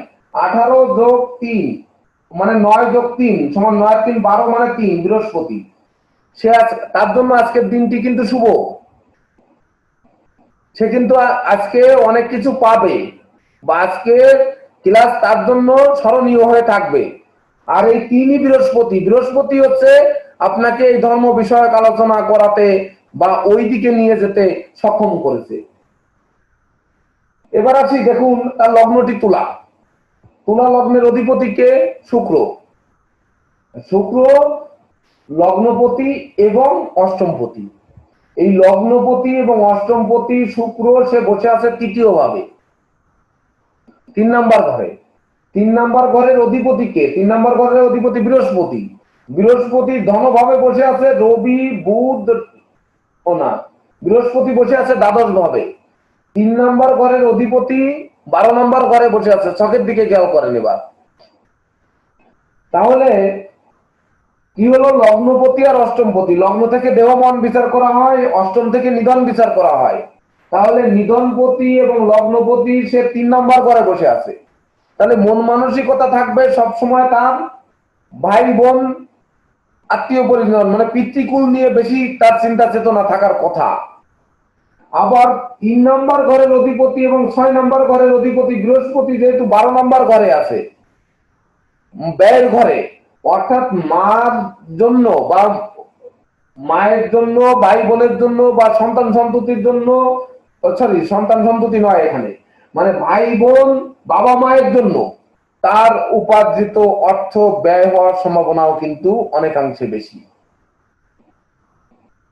সে এটা পিতৃকুলের জন্য করবে, এটা তার প্ল্যানেট বলছে। কিন্তু আমাদের যেহেতু আলোচ্য বিষয় আজকে রাহু, আমরা তবু একটু সবটাকে এক নজর দেখে যাই অল্প সময়ের মধ্যে। এইবার ধনভাবে তার বসে আছে রাহু। আমরা যে জায়গা আজকে 4 সংখ্যার আলোচ্য বিষয়, এই 2 নাম্বার ঘরে রাহু বসে আছে নিচস্থ হয়ে দ্বিতীয় মতে। দ্বিতীয় মতে আমি দুটি মত বলেছি, একটি মিথুন তুঙ্গস্থ, একটি বৃষ রাশিতে তুঙ্গস্থ। তাহলে তার উল্টা দিকে এখানে কিন্তু সে নিচস্থ হয়ে রাহু বসে আছে। তাহলে এই রাহুর কুপ্রভাবটা কিন্তু একটু কম, যেহেতু নিচস্থ রাহু। দ্বিতীয় মতে সেখানে বুধ এবং রবি একটি নৈসর্গিক পাপ গ্রহ, একটি নৈসর্গিক শুভ গ্রহকে যুক্ত করে নিয়ে সে বসে আছে। তাহলে রবির কাজ কি? রবির কাজ সুনাম যশ খ্যাতি প্রতিষ্ঠা। এই জীবনপুর কাজ তো আপনি 60 করেন।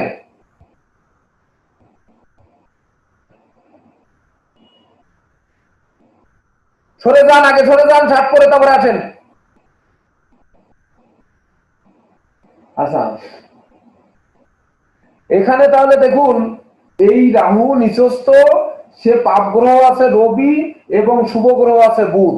তাহলে রাহুর কিন্তু সে ক্ষতি করার মানসিকতা রবিকে, কারণ সে সূর্য গ্রহণ করে, রাহু রবিকে গ্রাস করে। আর বুধকে যখন সে গ্রাস করেছে তখন বুদ্ধিবৃত্তি দুর্বল করে দেবে, তারপরে মস্তিষ্ক দুর্বল করে দেবে, মাথা জ্বালা, মাথা ব্যথা, মাথা ঘোরা বাড়িয়ে দেবে। অপরদিকে ভাগ্যাধিপতি এবং দ্বাদশপতি বুধকে কিন্তু রাহু যুক্ত হয়েছে, অর্থাৎ ভাগ্যকে দুর্বল করে দেবে, আবার ব্যয়ের মাত্রা বাড়িয়ে দেবে এই রাহু। কিন্তু রাহু নিচস্থ থাকার কারণে এই ক্ষতিটা পরিমাণ অনেকটা কম হবে। মানে কি হবে? রবির সুনাম যশ যতটা নষ্ট করার কথা অতটা নষ্ট করতে পারবে না, বুধের বুদ্ধিবৃত্তি যত লোপ পাওয়ার কথা এতটা লোপ পেতে দেবে না, এবং ধন সম্পত্তি ক্ষয় করার কথা অতটা ক্ষয় করতে পারবে না, রাহুটি নিচস্থ। হ্যাঁ, ওনার রবি কোন গ্রহে আছে, কোন গৃহে আছে স্যার? বৃশ্চিক রাশিতে আছে। বৃশ্চিক, রাহু বৃশ্চিক এবং রবি বৃশ্চিক। ঠিক আছে। আচ্ছা, তাছাড়া বৃশ্চিক হচ্ছে রবির মিত্র ঘর। রবি সিংহ রাশিতে তার নিজ গৃহ, মেষ রাশিতে তুঙ্গস্থ, তুলা রাশিতে নিচস্থ। বৃশ্চিক রাশি কিন্তু তার মিত্র ঘরে বসে আছে মঙ্গলের গৃহে ধনভাবে। তাহলে একাদশপতি ধনভাবে আছে, অর্থাৎ আয় করে সে তো সঞ্চয় করবে। এখানে রবি বেশি পাওয়ারফুল। অর্থাৎ সে সুনাম যশে যশমান হবে, কিন্তু সামান্য বাধা সৃষ্টি করবে রাহু, যার জন্য তাকে দেখা যাচ্ছে লেখাপড়ায় বাধা যেতে পারে। আবার সেখান থেকে এই যেমন হোমিওপ্যাথিকে গেছে, ওখান থেকে জ্যোতিষশাস্ত্রে আসছে। তার মানে এই যে তাকে সাবজেক্ট চেঞ্জ করতে হয়েছে 2-3 বার, এটা কিন্তু এই রাহু বা এই রবি বা এই বুধের কারণে, ভাগ্য স্থানে অবস্থিত বুধের কারণেই কিন্তু এটি ঘটেছে। আবার দেখুন, এই রাহু আমি বলেছি যে দৃষ্টিটা বেশি ভয়ঙ্কর। দেখুন, রাহু দৃষ্টি দিয়েছে মঙ্গলের উপরে, মঙ্গল কিন্তু এই ধনপতি এবং সপ্তমপতি। তাহলে ধন যে দেবে বা টাকা পয়সা ধন সম্পদ যে দেবে এবং দাম্পত্য সুখ শান্তি, সপ্তম ঘর থেকে আমরা যে বন্ধু মিত্র বা দাম্পত্য সুখ শান্তি বিচার করে থাকি, সেই ঘরের অধিপতি বসে আছে মঙ্গল কর্কটে নিচস্থ হয়ে বসে থেকে সেখানে দৃষ্টি প্রদান করেছে দশম ভাবে। সে যেহেতু বিশ্ববিদ্যালয়ে ডিগ্রি শেষ করেছে, সে ভালো একটা চাকরি খোঁজার কথা ছিল, কিন্তু সে ডাক্তার হতে চেয়েছে বা জ্যোতিষ হতে চেয়েছে। এই জ্যোতিষ হতে তাকে কে নিয়ে আসছে? এই প্ল্যানেটটা আপনারা একটু গবেষণা করে দেখুন।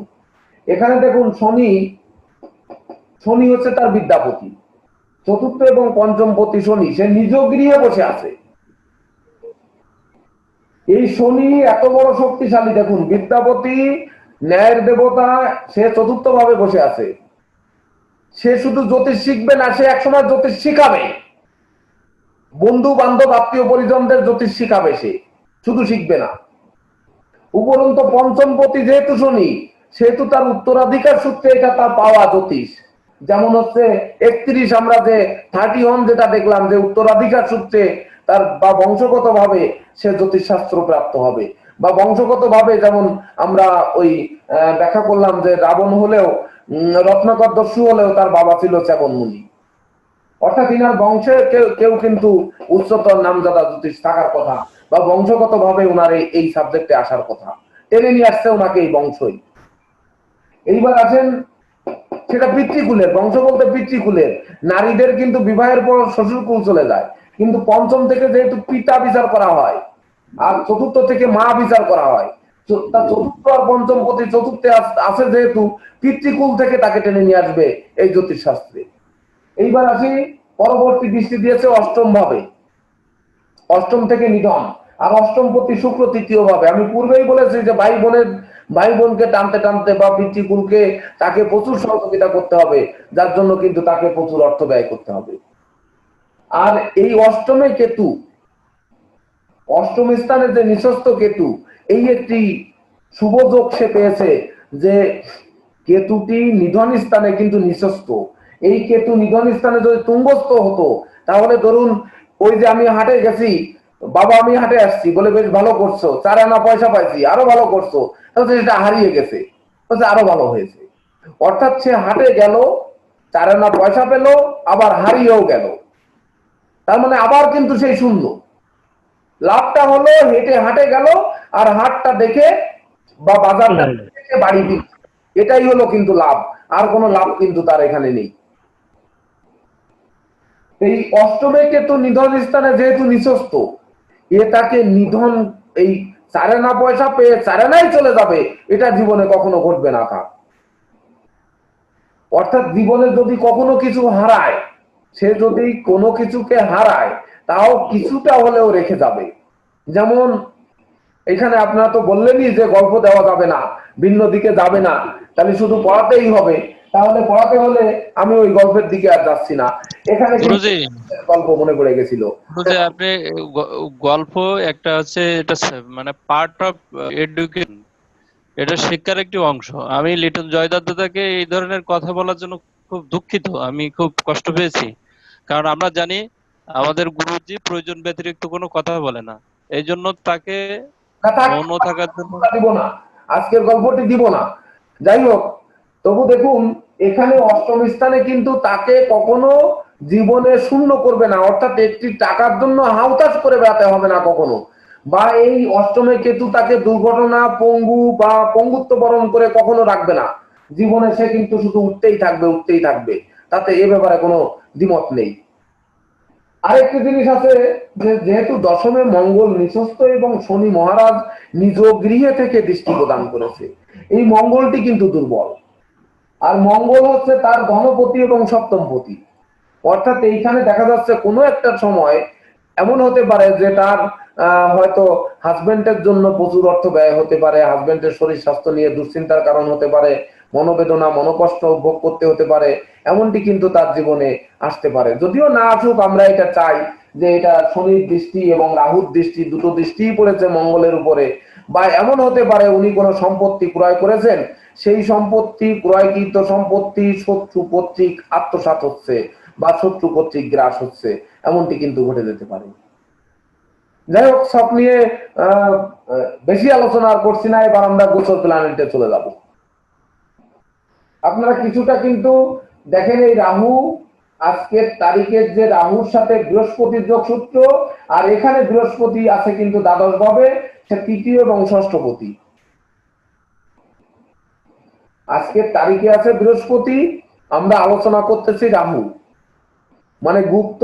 দেখুন, বৃহস্পতির সাথে বৃহস্পতির সংখ্যা 3।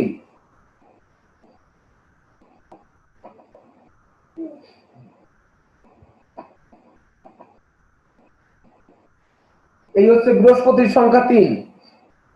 আর আজকের আলোচ্য বিষয় হচ্ছে 4 সমান কত? 7। 7 মানে কেতু। 7ই দেবে। দেখুন, 7-এর কাজ কি? 7-এর কাজ ভুল বোঝাবুঝি। 7-এর কাজ হচ্ছে সন্দেহবাতিকতা।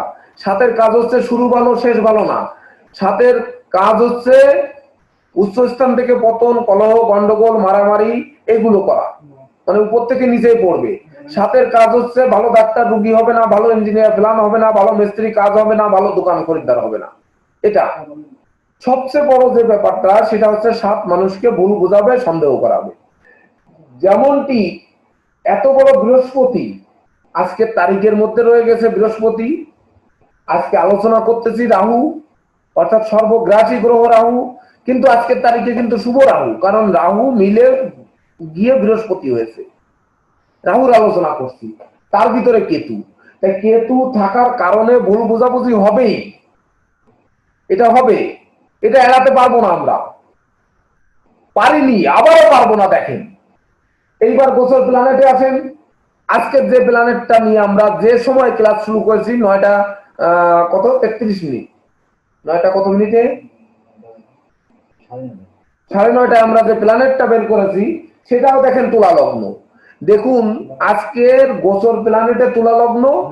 আপনারা যে জন্মছকটা দিয়েছেন সেটাও কিন্তু তুলা লগ্ন। আমি কি জন্মছকটি আপনাদের ভিতর থেকে চেয়েছি?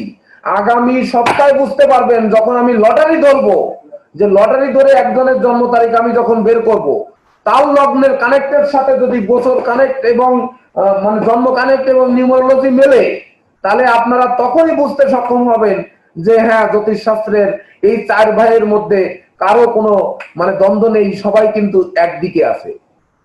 কেন এখানে তুলা লগ্ন হলো, আর এই যখন আমরা ক্লাস শুরু করেছি তখনও কেন তুলা লগ্ন হলো? এইবার তুলা লগ্নের দেখেন, এখানে গোচর আমরা যখন হোরারি অ্যাস্ট্রোলজিতে যাব, তখন দেখুন লগ্নের ধনপতি এবং অষ্টমপতি, ধনপতি এবং সপ্তমপতি মঙ্গল, সে সপ্তমে তুঙ্গস্থ হয়ে বসে আছে। আর এই জন্ম প্ল্যানেটে মঙ্গলটা নিঃস্থ হয়ে আছে। আপনি বলবেন যে কি মিললো, কোথায় মিললো? কোনো মিলই তো নেই। এইবার দেখেন, মিল নেই, আবার মিলটা কোথায় দেখেন। এইখানে মঙ্গল কিন্তু আমি বলে গিয়েছি যে সপ্তমপতি মঙ্গল এবং ধনপতি মঙ্গল সপ্তমে থাকার কারণে তার জীবন সঙ্গীর চিকিৎসার্থে একটা সময় প্রচুর অর্থ ব্যয় হতে পারে। তার রাগজেদ দেখাবে, কিন্তু রাগজেদ বাস্তবায়ন করতে পারবে না, কারণ রাহু এবং শনি দুটো গ্রহই কিন্তু দৃষ্টি প্রদান করেছে এখানে। এখানে মঙ্গল সপ্তম ভাবে বসে আছে, সপ্তম ভাবে বসে আছে নিজ গৃহে, শক্তিশালী অবস্থানে, ধনপতি এবং সপ্তমপতি। আমি কোনো একটি ক্লাসে মনে হয় বলেছিলাম যে মেষের মঙ্গল হচ্ছে জোড়াতালি দিয়ে জীবন পার করে দেয়, আর বৃশ্চিকের মঙ্গল হচ্ছে দুনিয়ার বুকে কিছু ভেঙে চুরে নতুন তৈরি করে। দুটোরই অধিপতি কিন্তু মঙ্গল, অর্থাৎ এই মঙ্গল জোড়াতালি দিয়ে কিন্তু জীবন পার করে দেবে।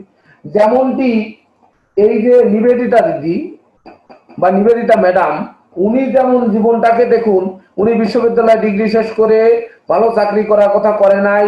উনি হোমিওপ্যাথিক, যেখানে ব্রিটেনে হোমিওপ্যাথিকের যিনি আবিষ্কারক তিনি স্যামুয়েল হ্যানিম্যান, তিনি মূল্য পায়নি ব্রিটেনে। অথচ দেখুন বিশ্বব্যাপী হোমিওপ্যাথিকের এত ছড়াছড়ি সত্ত্বেও স্বীকৃতি পেল না। এই বিশ্বব্যাপী চলা মহামারীর সময় হোমিওপ্যাথিক অনেক চেষ্টা করেছে, যে ওই কি 30 যেন একটা মেডিসিনের নাম, যা অহরহ বহু জায়গায় ফ্রি বিলি করেছে, তারপরেও কিন্তু এ স্বীকৃতি পায়নি। তাহলে স্বীকৃতি যে পায়নি, ওর মধ্যে কিন্তু সেই কেতু রয়ে গেছে। তারপরেও কিন্তু সদম্ভে সে দণ্ডায়মান আছে, যেটা উনি কিন্তু সেই সাবজেক্টটাকে বেছে নিয়েছেন। হ্যাঁ, এসকে ঘোষের ক্লাস, এসকে ঘোষের বলো 11টায় ক্লাস। তা সে কিন্তু এইখানে এই যে মঙ্গল জোড়াতালি দিয়ে জীবন পার করে দেবে। দেখুন আজকে হোমিওপ্যাথিকে প্রকৃত রোগ সারে, কিন্তু হোমিওপ্যাথিকে, অ্যালোপ্যাথিকে কিন্তু রোগকে দাবি দেওয়া হয়, চাপা দেওয়া হয়, কিন্তু হোমিওপ্যাথিকে কিন্তু রোগটাকে প্রকৃত পক্ষে নির্মূল হয়। এটা আপনারা প্রয়োজনীয় হোমিওপ্যাথিকের ভিতরে একটু যখন পদার্পণ করবেন, তখন বুঝতে পারবেন যে প্রকৃত পক্ষে হোমিওপ্যাথিক কতটা গুরুত্বপূর্ণ সাবজেক্ট। অথচ সেই রকম একটা গুরুত্বপূর্ণ সাবজেক্টকে আমরা কিন্তু বিশ্বের বুকে স্বীকৃতি পাইনি, আজও পর্যন্ত কিন্তু সেইটা স্বীকৃতি পাইনি। এই স্বীকৃতি পেতে দেয়নি আজকের দিনের যে আলোচনা, বা ওনার যে প্ল্যানেটে কর্মভাব, কর্মপতি, সেই কর্মপতির উপরেই তো কর্মপতি চন্দ্র একাদশে বসে আছে, আর কর্মভাবে অবস্থিত মঙ্গলের উপরে রাহু আর শনির দৃষ্টি পড়েছে। আর এখানেও মেষে মঙ্গল ওই সেই জুয়াতালি দিয়ে জীবন পার করে দেবে। শনিটা চতুর্থে, ওনার জন্মকালীন চতুর্থে, এখানেও কিন্তু চতুর্থে বন্ধু ভাবে শনি এবং পঞ্চম ভাবে শনি, বিদ্যাপতি এবং চতুর্থপতি শনি একই জায়গায় কিন্তু শনি বসে আছে।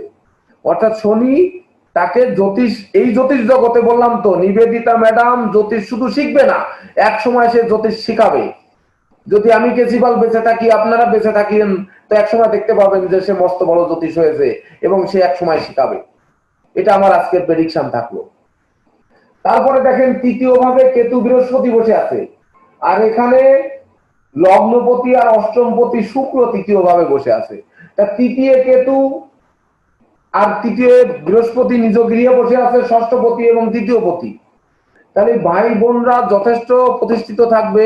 প্রতিষ্ঠিত থাকা সত্ত্বেও সেই ভাই বোনদের এই নিঃস্ব কেতু থাকার কারণে ভাই বোনদেরকে তাকে সহযোগিতা করতে হবে। কেতুটা নিঃস্ব, এখানে কিন্তু কেতু নিঃস্ব প্রথম নিয়ম, ধনুতে কেতু নিঃস্ব। এই নিঃস্ব থাকার কারণে কিন্তু ভাই বোনদের সাথে কলহ গন্ডগোল অনেক কিছু হতে পারে। তৃতীয় থেকে ভ্রাতা ভগ্নী বিচার করা হয়, তারপরেও তাকে সহযোগিতা করে যেতে হবে। এইবার দেখুন চন্দ্রের সাথে রাহু বসে আছে, এখানে চন্দ্রটা একাদশে আয় ভাবে, রবির গৃহে বসে আছে, কিন্তু রবিটা পাপ। তাহলে রবির যে তেজ, সেই তেজ কিন্তু ওনার ভিতর থেকে বের হচ্ছে না। ওনার যে রাগ, যে একরোখা মনোভাব যেটা দেখা ছাড়বে, সেটা কিন্তু বের হচ্ছে না। সেই পরিমাণে সুনাম যশ খ্যাতি কিন্তু অর্জিত হচ্ছে না। যেমনটি আমি যদি বলি যে এই আঙ্গুল সোজা করেছি, করেই ছাড়বো, এটা কিন্তু করেই ছাড়বো, দুনিয়া উল্টে গেলেও তাই হবেই, এ ব্যাপারে দ্বিমত নেই। অর্থাৎ আমি সেদিন কিন্তু হাতে দেখিয়েছিলাম যে রবির আঙ্গুল দেখুন, আমার রবির আঙ্গুলটি কিন্তু লম্বা হয়। তো উনার এই রবি কিন্তু দেখুন রাহু যুক্ত, একাদশপতি রবি কিন্তু এখানে রাহু যুক্ত এবং বুধ যুক্ত। আর এখানেও কিন্তু দেখেন রবিটা স্বক্ষেত্রগত হয়ে একাদশে বসে আছে। এখানে দেখুন রাহু হয়ে গেল সপ্তম, অষ্টম, নবম লগ্নে দৃষ্টি প্রদান করেছে, দশম, একাদশ, দ্বাদশ শুক্রের উপরে দৃষ্টি প্রদান করেছে। গোচরে রাহু কোথায় কোথায় দৃষ্টি দিল দেখুন।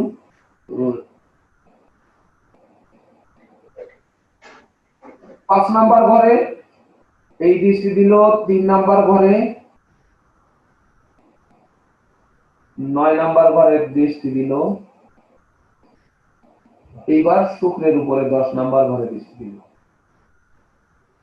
দেখেন এখানেও কিন্তু 10 নাম্বার ঘরে দৃষ্টি দিয়েছে কর্মভাবে, গোচরেও কিন্তু সে 10 নাম্বার ঘরে দৃষ্টি দিয়েছে। দেখছেন, লগ্নে তার দেহ মনের উপরে দৃষ্টি দিয়েছে। এই যে জন্য আমার ক্লাসে আপনাদের কাউকে আনমিউট করতে আমি মানে চাইনি, যে আপনারা সবাই যাতে কথা বলতে পারেন, কিন্তু আপনারা যদি একটু মানে নীরব না থাকেন, আপনারা মানে মধু সংগ্রহ করতে পারবেন না, আপনারা জ্ঞান অর্জন করতে কষ্ট হবে তখন। এই জায়গায় সবার উত্তর দেওয়ার সুযোগ ছিল, কিন্তু শুধু সাউন্ডের কারণে আমার বন্ধ করে দিতে হয়েছে। দেখুন এখানে কিন্তু সেই দশমে একই জায়গায় কিন্তু দৃষ্টি প্রদান করেছে আজকে গোচর প্ল্যানেটে, আবার লগ্নে দৃষ্টি প্রদান করেছে, লগ্নে দেহ মনকে ভেঙে চুরমার করে দিচ্ছে। তাহলে এবার আপনারা বলুন, আনমিউট করো তো সবাইকে। এখানে তো খাওয়া জল নেই না?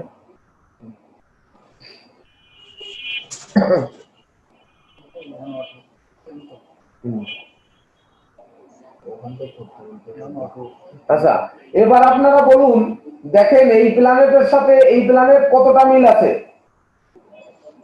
কত পার্সেন্ট মিল আছে বলে মনে হয় আপনার?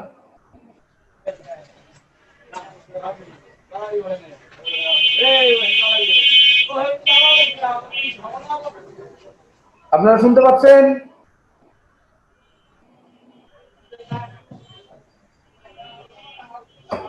শুনতে পাচ্ছেন? সবাই শুনতে পাচ্ছেন? স্যার। হ্যাঁ, একবার বলেন যে গোচর প্ল্যানেটের সাথে জন্ম প্ল্যানেটের কত পার্সেন্ট মিল আছে?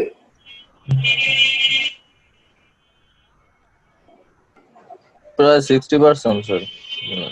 60%। আমি যদি ব্যাখ্যা দেওয়ার সুযোগ পাই তাহলে 80% প্লাস মিল আছে। এখানে দশমপতি চন্দ্র একাদশে বসে আছে, কিন্তু দশম ভাবকে রাহুর দৃষ্টি দিয়ে চন্দ্রকে কিন্তু ভ্যানিশ করে দিয়েছে, যদিও একাদশে আছে এখানে নির্জীব চন্দ্র। আর এখানে কিন্তু চন্দ্র সরাসরি রাহু যুক্ত হয়ে বসে আছে ভাগ্য স্থানে। তাহলে নবম থেকে ভাগ্য বিচার করা হয়, দশম থেকে কর্ম, একাদশ থেকে আয়, আর দ্বাদশ থেকে ব্যয়। তাহলে দেখুন ভাগ্য স্থানে কর্মপতি যে ভাগ্য স্থানে বাপস্থ হয়ে বসে আছে, ভাগ্যকে নির্জীব করে দিয়েছে, কর্মভাবকে নির্জীব করে দিল। একাদশে রবি নিজ গৃহে বসে আছে, কামিং মানে সামনের দিকে আসবে তার। এখানে কিন্তু একাদশপতি ধনভাবে বসে আছে, যদিও আমি বলেছি যে রাহুটা এখানে নিঃস্ব থাকার কারণে কিন্তু এই রবি শুভ ফল দেবে, আর সে তার মিত্র গৃহে বসে আছে।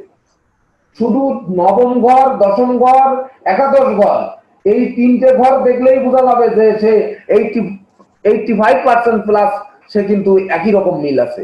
আর মেষে মঙ্গল দেখলে আর কিছু দেখার দরকার নেই। এইটা হচ্ছে মূল জ্যোতিষের সূত্র। এইবার আপনারা ওখান থেকে যে কোনো একজন ব্যক্তির হাত দেখান তো, হাত দেখান। আগামী সপ্তাহে সব লটারি হবে, আজকে লটারি নয়। একটি হাত,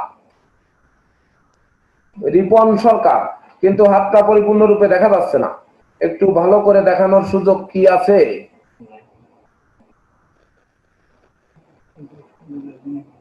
আচ্ছা রিপন সরকার, আপনি আনমিউট করেন, আমার সাথে কিছু কথা বলুন। হাতটা সামনে ধরুন এবং আনমিউট করে আমার সাথে কিছু কথা বলুন। হ্যাঁ স্যার বলেন।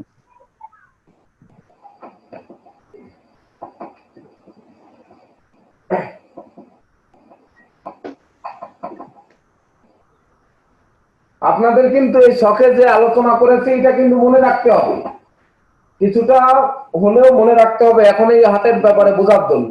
ধরুন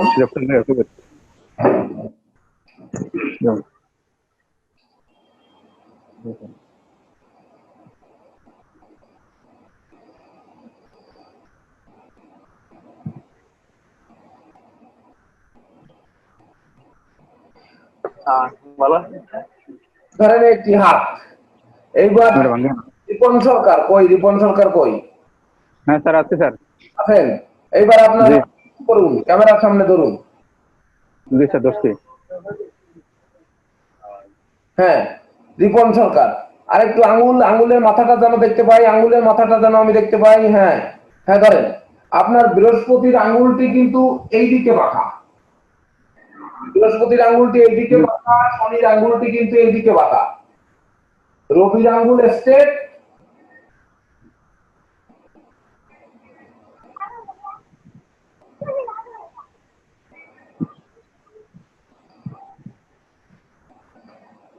এই রবির আঙ্গুল স্ট্রেট এবং বুধের আঙ্গুল স্ট্রেট আপনার হাতে। উপরন্তু হাতে শনির ক্ষেত্র কিন্তু দুর্বল, এই শনি দুর্বল। এইবার রবি দুর্বল, দুর্বল। আর একটু উপরের দিকে তোলেন হাতটা।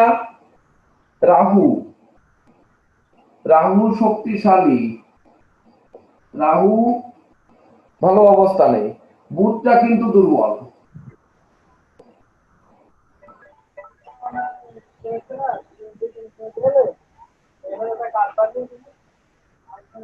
মঙ্গল শুভ, চন্দ্র শুভ, শুভ, শুক্র শুভ। এইবার এই বৃদ্ধাঙ্গুলিটা দেখান।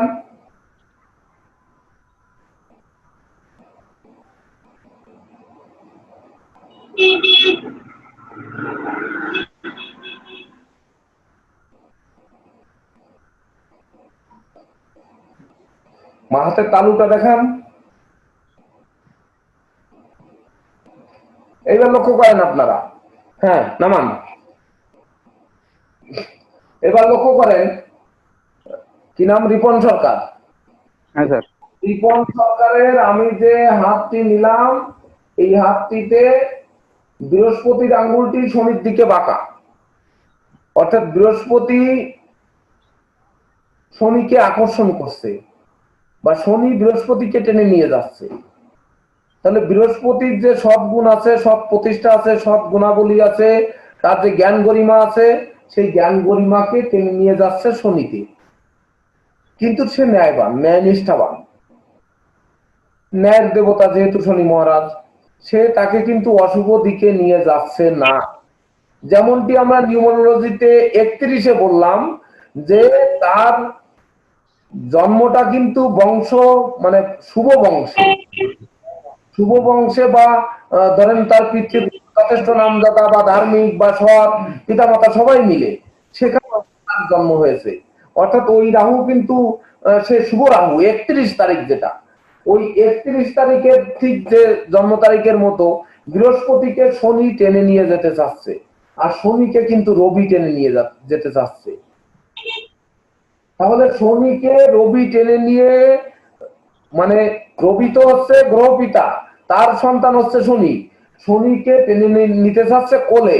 কিন্তু রবি কখনো শনিকে কোলে টেনে নিতে পারবে না। সে শুধু জন্ম দিয়েই ছেড়ে দিয়েছে, বরং দূরে ঠেলে দিয়েছে।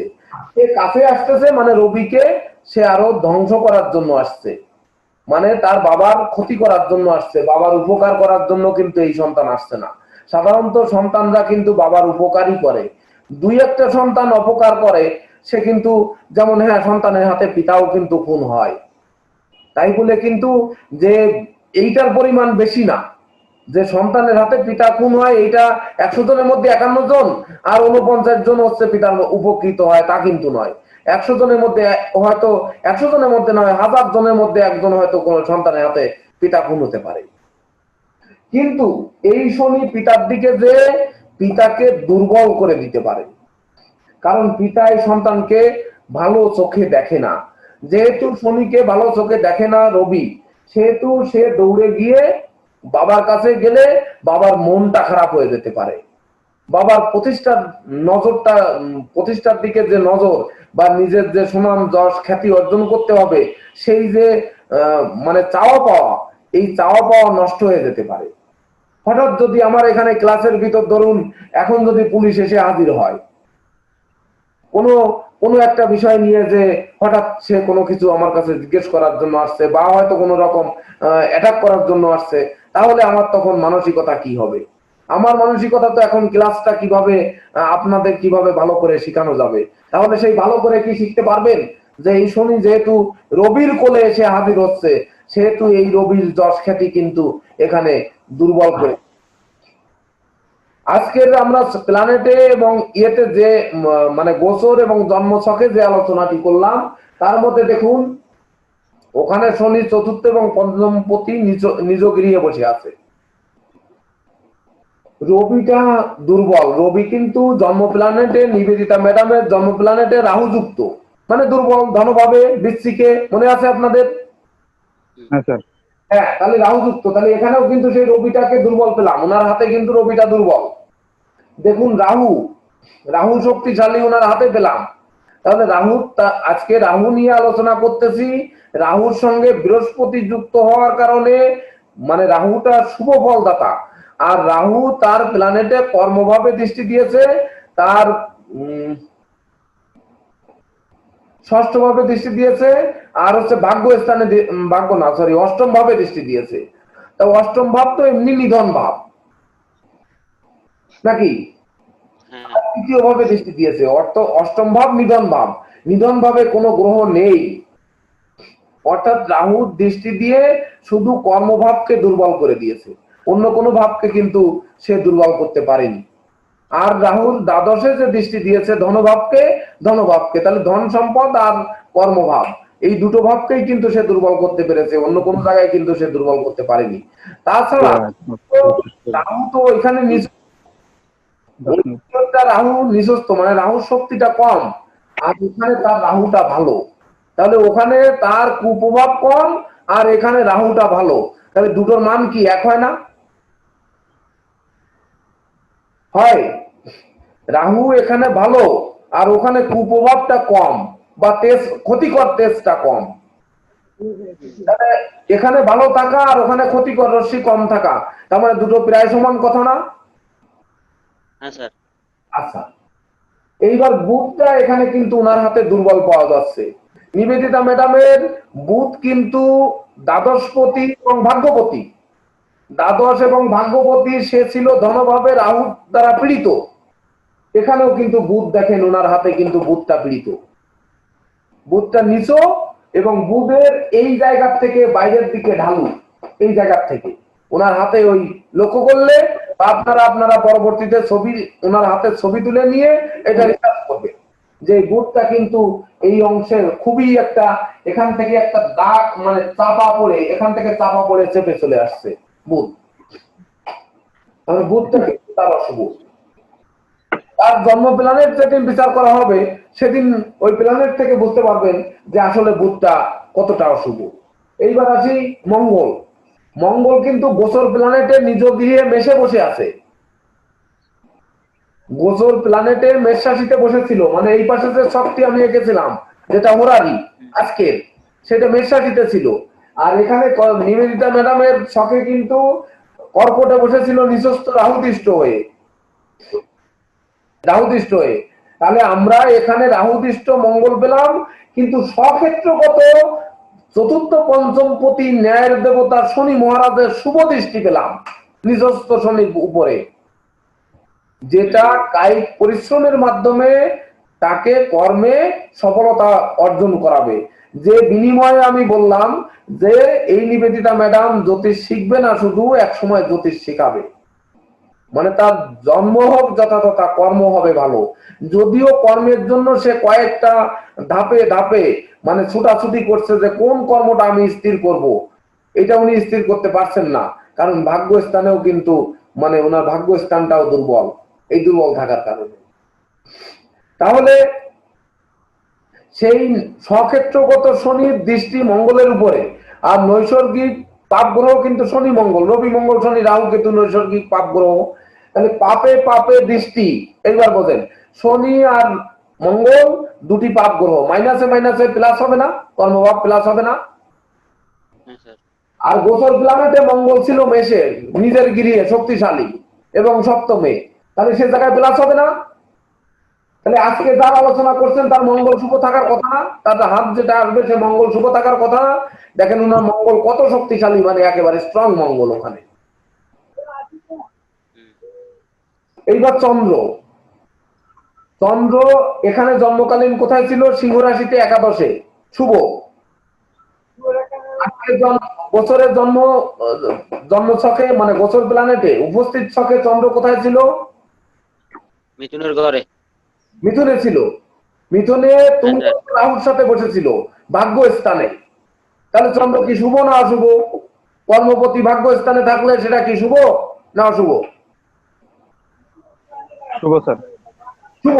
উপরন্ত তুঙ্গস্থ মানে শুভ রাহুর সাথে যুক্ত হয়ে বসে আছে, অনেক বেশি শুভ নয়। ম্যাডামেরও কিন্তু একাদশে চন্দ্র ছিল, অর্থাৎ ওখানেও চন্দ্র শুভ, এখানেও কিন্তু চন্দ্র শুভ।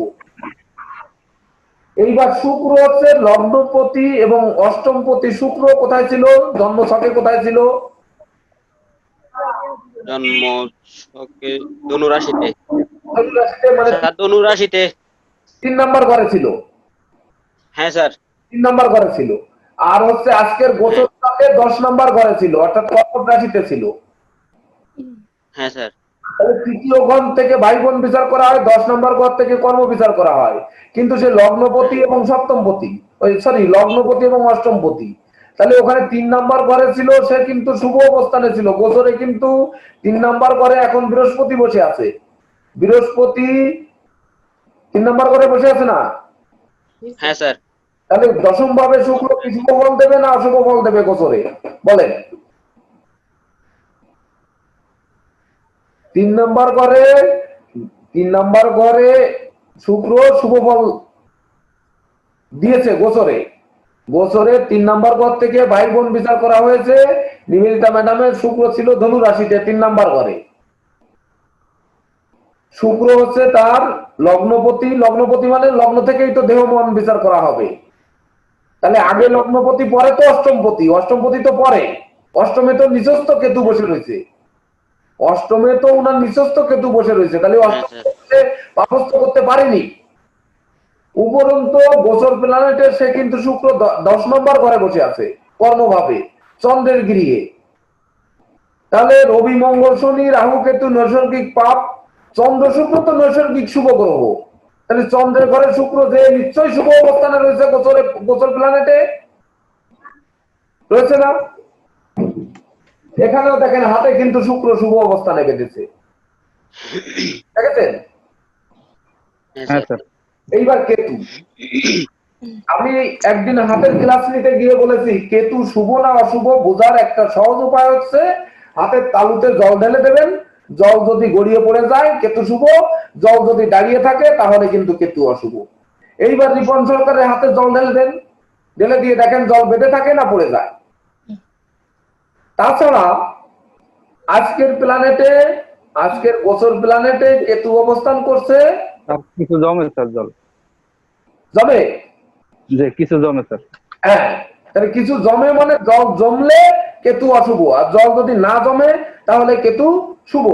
এইবার আজকে জন্ম প্ল্যানেটে নিবেদিতা ম্যাডামের কেতু আছে 3 নাম্বার ঘরে, মানে ধনু রাশিতে। কেতুটা নিচস্থ মানে অশুভ, নিচস্থ না? হ্যাঁ স্যার। আচ্ছা, এইবার আজকের যে গোচর প্ল্যানেট পেলেন ওখানে কেতু কোথায় রয়েছে? সেই ধনু রাশিতে নিচস্থ। হ্যাঁ নিশ্চয় স্যার। তার হাতেও কিন্তু জল বেঁধে যাচ্ছে, কেতু অশুভ।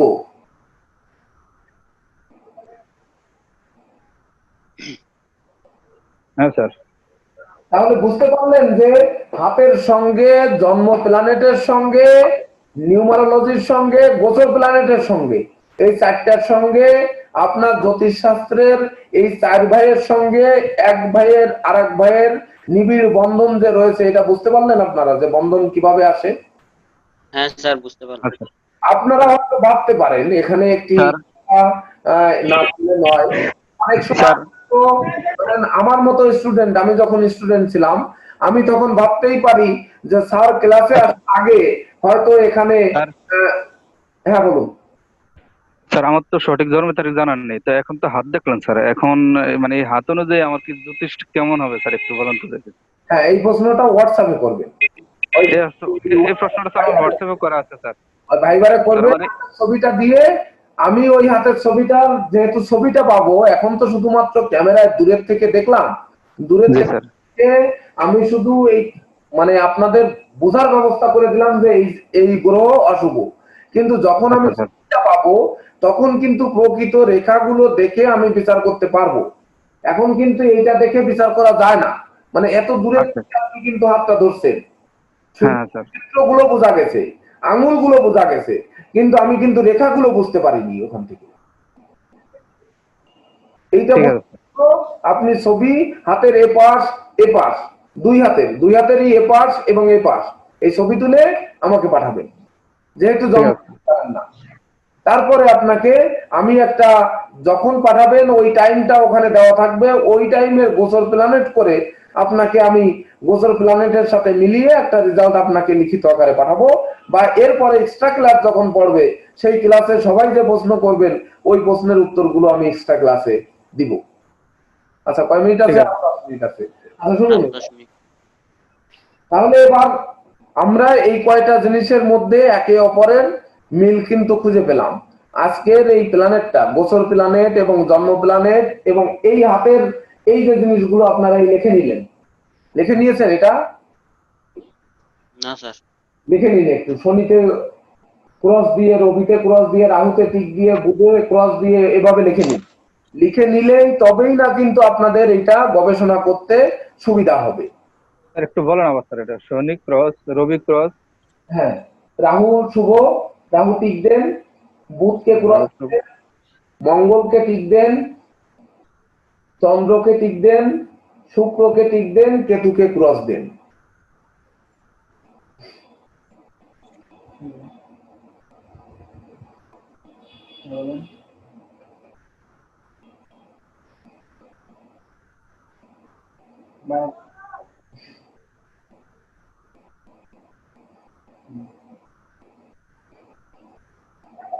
স্যার বৃহস্পতি তো দুর্বল, ক্রস বৃহস্পতি। ওইখানে বৃহস্পতি লেখিনি। বৃহস্পতি, না স্যার। বৃহস্পতিকে শনি আকর্ষণ করেছে, কিন্তু শনি ন্যায়ের দেবতা, বৃহস্পতি কিন্তু শুভ গ্রহ, কিন্তু বৃহস্পতিকে টেনে নিয়ে যাচ্ছে শনি। মূলত বৃহস্পতি কিন্তু আপনার হাতে শুভ গ্রহ, বৃহস্পতিকে শুভ লেখুন।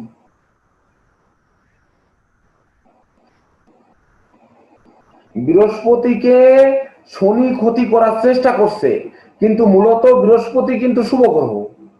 এই বৃহস্পতি শুভ গ্রহ এবং আজকের দিনে নিউমারোলজির যে সংখ্যা আমরা গণনা করেছি 11/9/2020, এইখানে হচ্ছে 4/9/2, 9 × 2 = 11, হচ্ছে 13, 3 আর 1 4, 9 × 2 = 11 আর 4 15, 15 মানে 4 আর 1 5, আর আজকে হচ্ছে শুক্রের 6, শুক্রবার 6, 6 আর 5 11 2, 9 4 13 14 15, ও সরি 5 আর 1 6,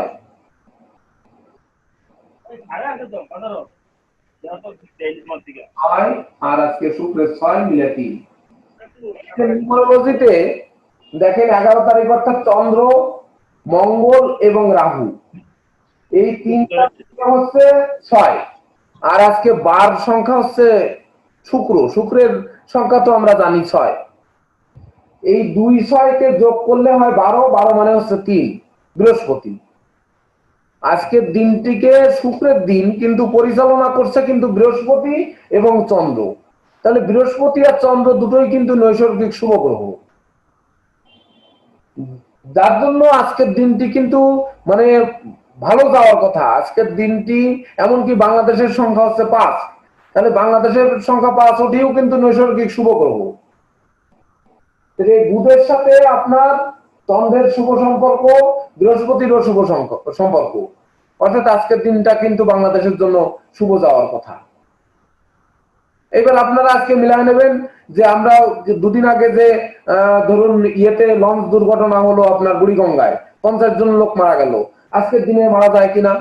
কারণ আজকের দিন শুভ দিন। দেখেন এরকম বড় কিছু ঘটে কিনা, এগুলো আপনারা মিলাই নেবেন। কোন ক্রমেই বড় কিছু ঘটার সম্ভাবনা আজকের দিনে থাকার কোন রকম পসিবিলিটি নেই, কারণ দিনটি শুভ। এভাবে আমাদের যখনই একটা জন্ম তারিখ পেতে হবে, যে জন্ম তারিখ আমি হরোস্কোপ বিচার করছি, তার একটা গোচর প্ল্যানেট বিচার করব, তার হাতটা দেখব এবং নিউমারোলজির সংখ্যা বের করব। এই চারটার মিলন ঘটিয়ে তবেই কিন্তু আপনি একটা লোকের প্রেডিকশন করতে পারবেন। দেখবেন এই চারটার সঙ্গে একেবারে নিবিড় সম্পর্কে বা নিবিড় বন্ধনে মিলে যাবে। এবার আপনাদের কোনো প্রশ্ন আছে কারো? যদি কোনো প্রশ্ন থাকে প্রশ্ন করুন। আপনাদের পরবর্তী টিচার আসবেন এখন ক্লাস নিতে, কোনো প্রশ্ন থাকলে প্রশ্ন করতে পারেন। স্যার এই ক্লাসগুলো কি যে ইয়েতে দিছেন, মানে আমরা যে বিগত ক্লাসগুলো করছি এগুলা কোনো কিছুতে কি আপলোড দিছিলেন আমরা কি হ্যাঁ, দেখার upload জন্য? একটা দেওয়া হয়েছে না, একটা দেওয়া হয়েছে ও আজকেই প্রথম আপলোড হবে এখন থেকে, সিরিয়াল আজকে থেকে। সবগুলো কি দেবেন না একটা একটা করে দিবেন আপলোড? মানে একটা একটা করে দেবো এক সপ্তাহে।